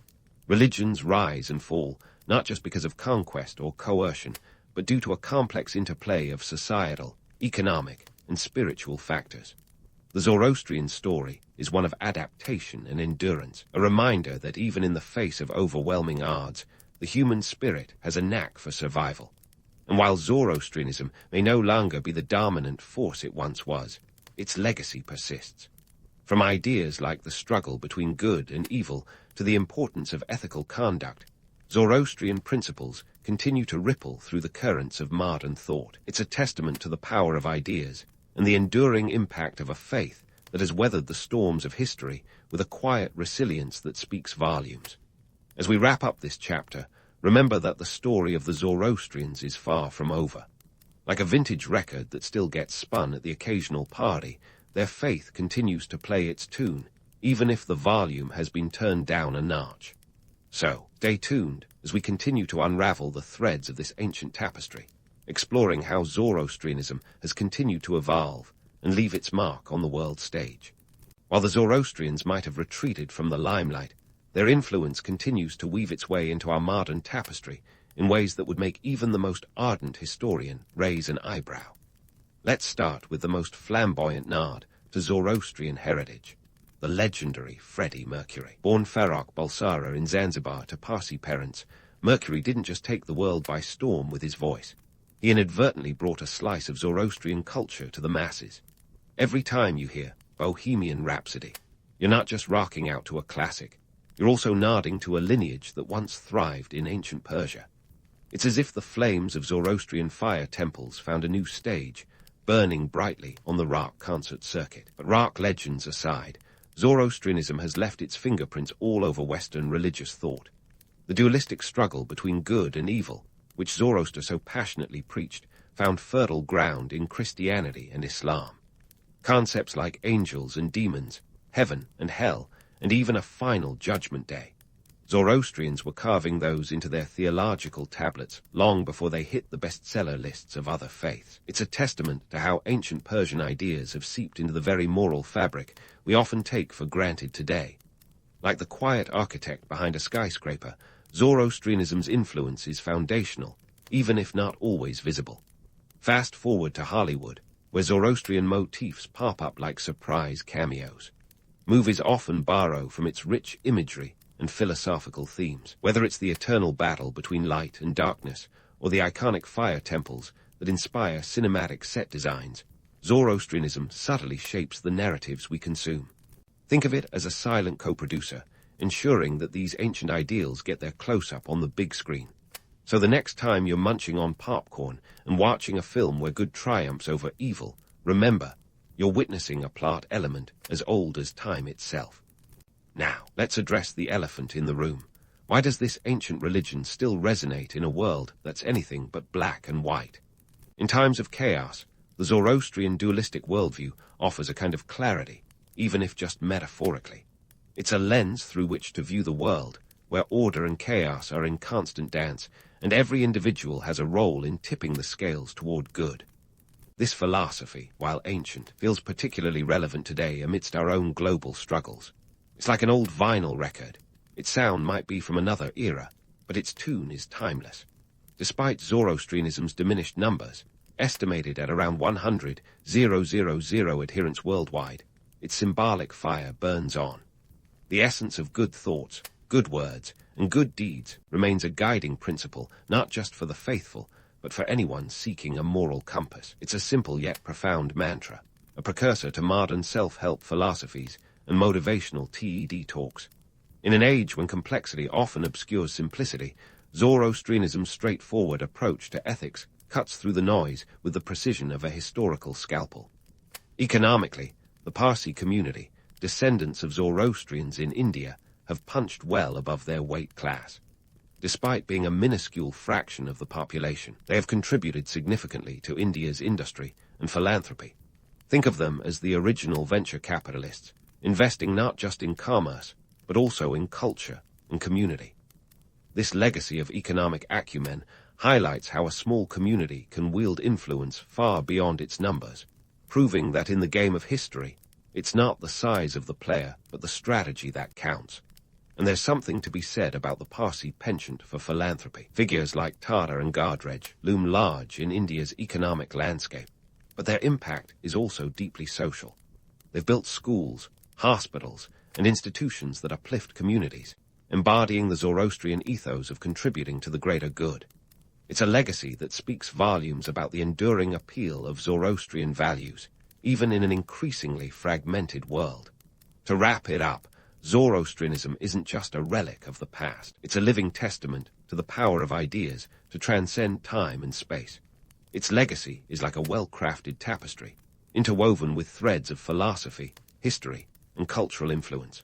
While the flames of its fire temples may not light up the skies as they once did, their glow continues to illuminate corners of our world in unexpected ways. In a society that often grapples with shades of gray, Zoroastrianism offers a reminder that some truths, however ancient, still shine with a light that's as relevant today as it was millennia ago. So, next time you find yourself pondering life's big questions, think of Zoroaster and his enduring wisdom, because sometimes the oldest answers are the most illuminating. In the beginning, humans did what they do best: settle down in a place that seemed like it wouldn't try to kill them on the regular. Enter the Indus Valley, a sprawling region stretching over 3 million square kilometers and embracing parts of what we now call India and Pakistan. This was no small neighborhood. Think of it as the ancient equivalent of a swanky, up-and-coming zip code where everyone wanted to set up their mud-brick penthouses. The Indus Valley Civilization, or Harappan Civilization, if you want to impress your friends at trivia night, wasn't just a little village with a couple of huts and a fire pit. No, this was a full-blown metropolis before metropolises were cool. We're talking about a civilization that, at its peak around 2500 BCE, boasted urban planning that would put some modern cities to shame. It's like they were playing Sim City thousands of years before computers were even a twinkle in humanity's eye. Let's dive into the geography first because, believe it or not, it played a pretty big role in getting this whole civilization thing started. The Indus River, the lifeline of the civilization, snakes its way down from the Tibetan plateau through the plains of the Punjab and Sindh, eventually spilling into the Arabian Sea. Now, rivers as the cradle of civilization might sound romantic, but let's not get carried away. Sure, they provided water, which is kind of important for, staying alive. But living near a river also meant dealing with pesky flooding that could wash away your carefully planted crops. Not exactly the stuff of idyllic pastoral life. The Indus River was a bit of a drama queen, prone to changing course faster than a reality TV star changes alliances. But this wasn't just a river throwing a tantrum. The annual inundation deposited rich silt on the riverbanks, and that silt was worth more than ancient gold to early farmers. It was this fertile soil that made agriculture a viable gig, allowing people to grow crops like wheat, barley, and peas. These early farmers were the real MVPs, turning the Indus floodplain into an agricultural powerhouse. The river wasn't the only geographical feature that lent a hand. To the north and west, the towering Himalayas and Hindu Kush ranges acted like natural bouncers, keeping out the less-than-friendly nomadic tribes who might show up uninvited. Meanwhile, the Thar Desert to the east provided a hot, sandy buffer zone. It wasn't exactly the kind of place you'd want to set up an airbomb, but it did keep the neighbors at arm's length. So, our ancient settlers found themselves in a veritable Goldilocks zone. Just the right mix of protection, resources, and room to grow. And boy, did they grow. By around 2600 BCE, the small farming communities coalesced into larger urban centers, with cities like Harappa and Mohenjo-Daro leading the charge. These cities weren't just glorified campgrounds.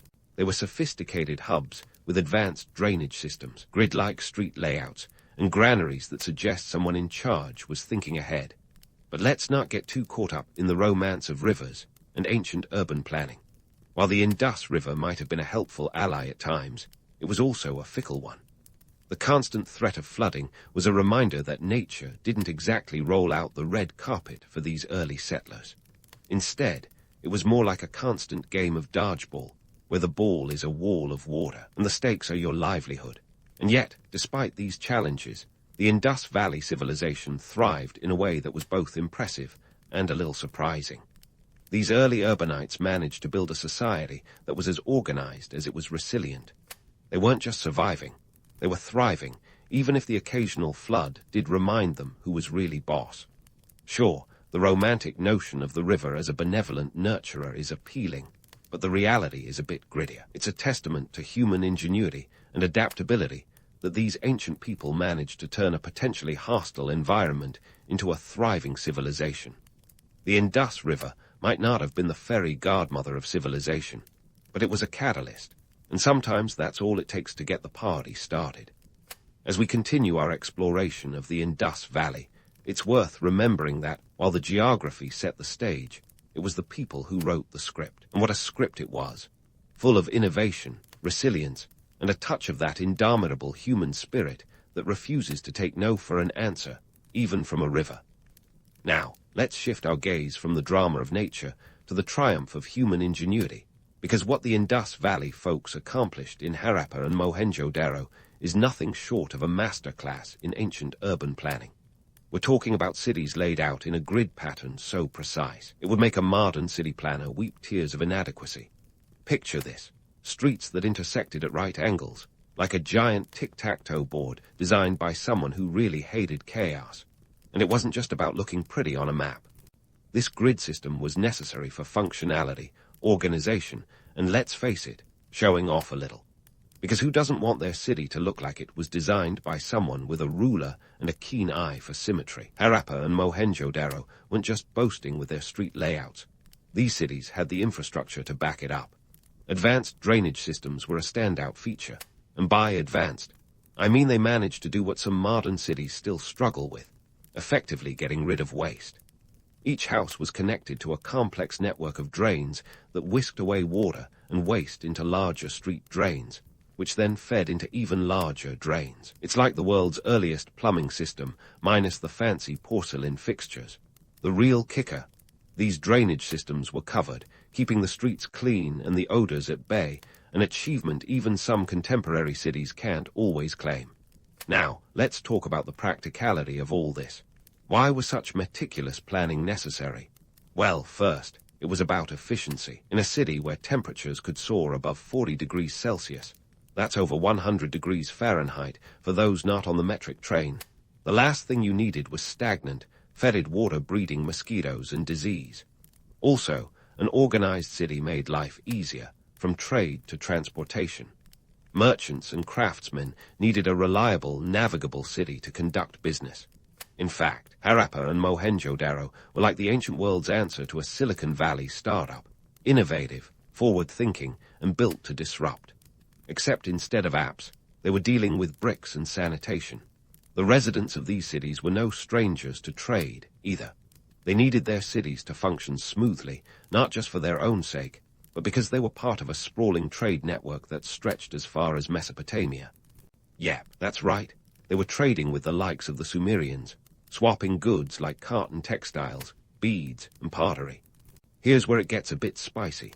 Archaeologists have unearthed evidence suggesting the Indus Valley folks might have even had a standardized system of weights and measures. This isn't some slapdash operation. It's a civilization that valued precision and consistency, a far cry from the chaotic barter systems found elsewhere at the time. But let's not romanticize everything. For all their achievements, these cities weren't utopias. They had their fair share of social stratification, evidenced by the different sizes and quality of homes, from modest abodes to more elaborate structures. And while we're on the subject of non-ideal conditions, let's talk about the mysterious lack of monumental architecture. Unlike the Egyptians with their pyramids or the Mesopotamians with their ziggurats, the Indus Valley civilization didn't leave behind towering structures to awe and intimidate. Some might say this speaks to a more egalitarian society, while others might suggest they just didn't have the resources or inclination. And yet, despite the lack of flashy monuments, what these cities did have was a kind of democratic elegance. Their focus was on the practical and the essential, keeping the streets clean, the water flowing, and the community thriving. They were more interested in the nitty-gritty of daily life than in building massive tombs or temples. Perhaps that's why they chose brick and mortar over marble and limestone. Here's a thought to chew on. Why, with all our technology and resources, do some modern cities struggle to maintain such basic infrastructure? It's a little embarrassing when you think about it. We have satellites and smart grids, yet we still contend with potholes and sewage issues that would make an ancient Harappan laugh. Maybe it's a reminder that sometimes innovation is less about the tech and more about the will to make things work. So, as we stand in the ruins of Harappa and Mohenjo-Daro, what we're seeing isn't just a testament to an ancient people's engineering prowess. It's a reminder that, while civilizations rise and fall, the need for good urban planning is as timeless as the bricks that built these once great cities. And that, my friends, is a lesson worth remembering as we continue to navigate the chaotic sprawl of our modern world. But hang tight, because this story isn't over yet. There's more to uncover, and it's going to get even more intriguing. Now, as our time machine hums through the bustling bazaars of the ancient Indus Valley. Let's zoom in on the economic engine that powered this civilization. Imagine a network of trade routes stretching from the Indus River to the fabled lands of Mesopotamia. That's right, folks. The Indus Valley wasn't just an isolated oasis of urban perfection. It was the heartbeat of a sprawling trade network that would put a modern supply chain to shame. Picture this. The Indus merchants were the ancient world's answer to high-flying entrepreneurs, dealing in everything from cotton textiles to semi-precious stones. You could say they were the original Silk Road traders before the Silk Road even existed. Their trade networks stretched over 500 kilometers, reaching the Sumerians in Mesopotamia, where our Indus pals swapped goods like bead jewelry and pottery for silver and lapis lazuli. It's kind of like an ancient version of "I'll swap you my handmade bracelet for your bling." Now, let's talk about standardized weights and measures. If you think trying to convert miles to kilometers is a headache, imagine trying to trade without a standardized system. The Indus Valley folks had that covered. They developed a remarkably consistent system of weights and measures using carefully calibrated stone cubes. These little stone weights were the ancient equivalent of today's digital scales, ensuring that a pound of barley in Harappa weighed the same as a pound of barley in Mohenjo-Daro. Their smallest unit was approximately 7 grams, about the weight of a modern AA battery. Not bad for a civilization that didn't have the benefit of calculators or spreadsheets. This standardization wasn't just about keeping tradesmen honest. It was a way to build trust across vast distances. Imagine a Sumerian trader holding an Indus Valley weight, nodding in satisfaction because it matched the one back home. It's a little tale of trust in a world before Yelp reviews and Amazon ratings. The Indus Valley people understood that consistency was key, not unlike today's obsession with metric systems, where a centimeter in Detroit is the same as one in Delhi, except when it comes to the eternally confusing imperial system. But don't get too misty-eyed with nostalgia. The trade routes weren't all about the peaceful exchange of goods. They were fraught with challenges. Bandits, treacherous landscapes, and the occasional outbreak of hostilities meant that a straightforward business trip could quickly turn into an epic adventure or a disaster movie, depending on your luck. And remember, these traders didn't have the luxury of GPS. They navigated by the stars and the sun, trusting in their knowledge of the landscape and the reliability of their camels and riverboats.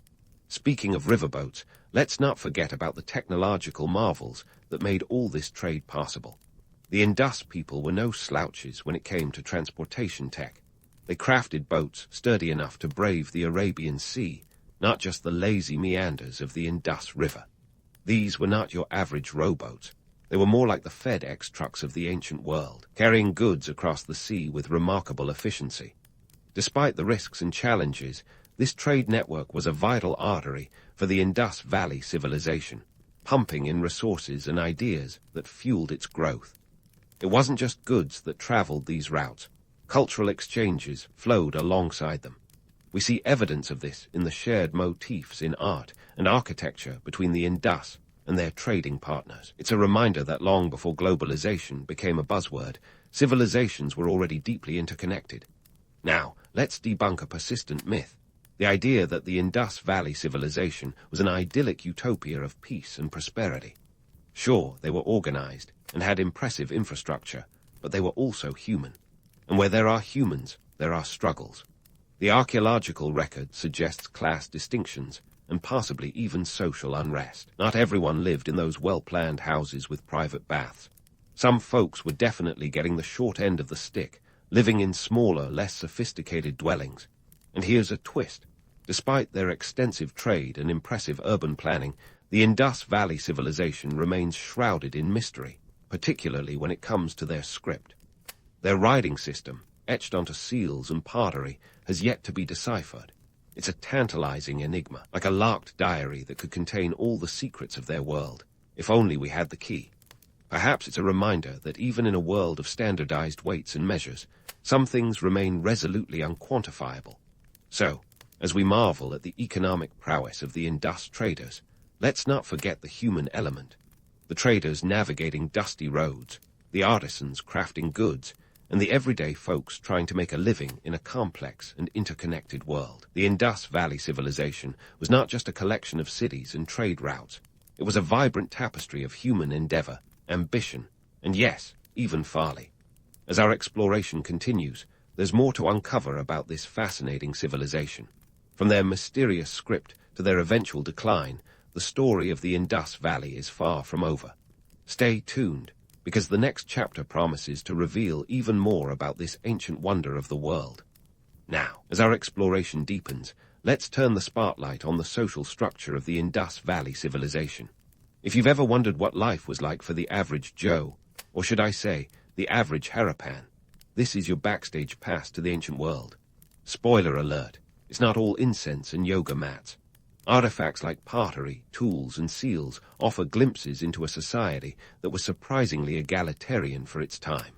Sure, there were those swanky, multi-roomed homes with private baths, and then the slightly less impressive single-room abodes, but the disparity wasn't as glaring as you might expect. That said, don't go plastering Utopia found on the front page just yet. Let's start with the everyday life of these ancient urbanites. Imagine bustling markets where traders haggled over prices in a cacophony of ancient dialects. Goods like pottery, crafted with precision and decorated with motifs that still catch the eye today, were on display. These items weren't just functional, they were a canvas for artistic expression. The seals, often carved with animals or mythical creatures, served as both workaday stamps and status symbols. Think of them as the ancient equivalent of a blue checkmark on social media, proof of identity and a little bit of swagger. But here's the kicker. There's no solid evidence of palaces or temples in these cities. That's right, while the Egyptians were busy erecting pyramids that screamed, "Look at me." The Indus people were more about the minimalist lifestyle. Some might say this suggests a society less focused on hierarchical power structures and more on community welfare. Others might argue they just didn't have the time or resources for giant building projects. Either way, it's an intriguing puzzle. Now, let's not get too carried away with the idea of a peaceful, egalitarian society. It's tempting to imagine the Indus Valley as a land of eternal cumbaya, but the archaeological record hints at a more complex picture. Take, for instance, the remains of fortified walls and gateways. These weren't just decorative, they were defensive measures, suggesting that maybe life wasn't all sunshine and trade agreements. The presence of weapons, albeit limited, indicates they weren't entirely unacquainted with conflict. It's like discovering your peace-loving vegan neighbor has a collection of hunting knives. Kind of changes the narrative, doesn't it? And while we're debunking myths, let's talk about the romantic image of a conflict-free civilization. Sure, they might not have left behind epic tales of wars and conquests like the Mesopotamians or the Greeks, but absence of evidence isn't evidence of absence. The reality is, in any society, tensions simmer below the surface. Whether it was disputes over water rights or trade disagreements, conflicts likely existed, even if they didn't always escalate to full-blown battles. In fact, comparing the Indus Valley's peaceful image to modern societies reveals some uncomfortable truths. Today, we like to think we've evolved past petty squabbles, but turn on the news and you'll see that humanity hasn't quite shaken off its penchant for discord. The ancient Harappans might not have been embroiled in global conflicts, but they were likely navigating their own local dramas. It's a reminder that the veneer of civility can be just that, a thin layer over a more tumultuous reality. So, what kept this society ticking? One clue lies in their apparent emphasis on communal living and shared responsibilities. The uniformity in city planning suggests a collective approach to urban life. Streets were laid out in a grid pattern, public baths were accessible to all, and those advanced drainage systems we marveled at earlier were a communal effort. It's a bit like the ancient version of a homeowners association, but with fewer arguments over where to plant the begonias. Social cohesion was likely reinforced by economic interdependence. With trade as the lifeblood of these cities, cooperation wasn't just a nice idea, it was a necessity. Merchants, craftsmen, and farmers each played their part in a complex web of economic activity that required a certain level of harmony. Disputes could threaten the very fabric of their society, so perhaps they found ways to keep the peace, at least most of the time. Now, let's dip our toes into the everyday routine of your average Harappan. Daily life was a blend of work, trade, and social interactions. The absence of lavish temples or palaces didn't mean a lack of spirituality or culture. Instead, it suggests a more personal, perhaps even egalitarian approach to these aspects of life. Their art, as seen in pottery and jewelry, reflects a society with a keen aesthetic sense, where even mundane objects were crafted with care. And let's not forget the culinary delights of the Indus Valley. Archaeobotanical evidence points to a diet rich in grains like wheat and barley, supplemented with lentils, melons, and dates. They even had a penchant for spices, suggesting their meals were anything but bland. In fact, the discovery of sesame seeds implies they might have been among the first to enjoy the nutty flavor of sesame oil. Take that, hipster chefs. So, what do we make of this ancient society? Is it a tale of lost harmony, or a cautionary note on the dangers of romanticizing the past? Maybe it's a bit of both. The Indus Valley civilization offers a snapshot of humanity's potential for cooperation and conflict, innovation and oversight. It's a reminder that while we might have more technology and resources today, the essentials of human society, community, trade, and the occasional spat, remain unchanged. As we continue our journey through the ruins of this enigmatic civilization, there's still much to uncover. From their mysterious script to the reasons behind their decline, the Indus Valley holds secrets waiting to be revealed. So, stay tuned, because the story is far from over, and the next chapter promises to be just as compelling.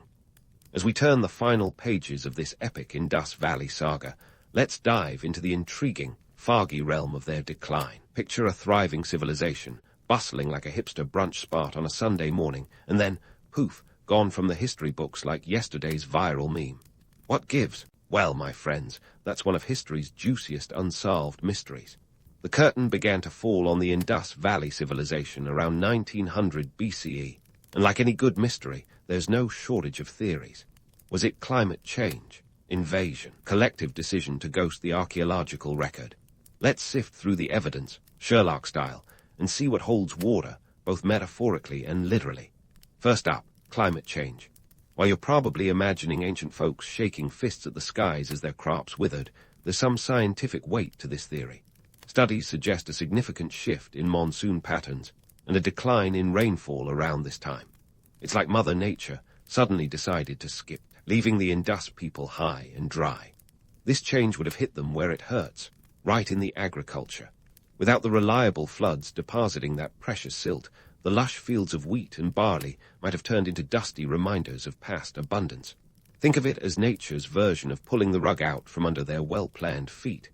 Now, let's sprinkle in a dash of human drama with the invasion theory.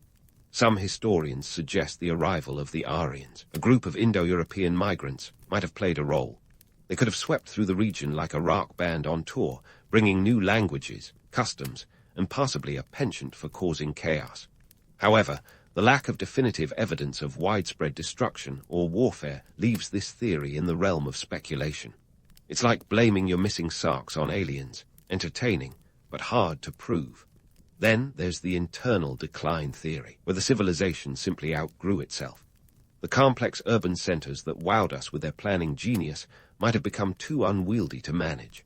Imagine a city council meeting with everyone talking over each other and nobody agreeing on anything. Chaos, right? Add to this potential overpopulation and resource depletion, and the Indus Valley might have faced a slow, self-inflicted unraveling. Sometimes, the greatest threats come from within, like a Trojan horse scenario, minus the wooden horse and Greek soldiers. But wait, there's more. The tectonic activity theory suggests that the mighty Indus River might have changed its course due to seismic shifts.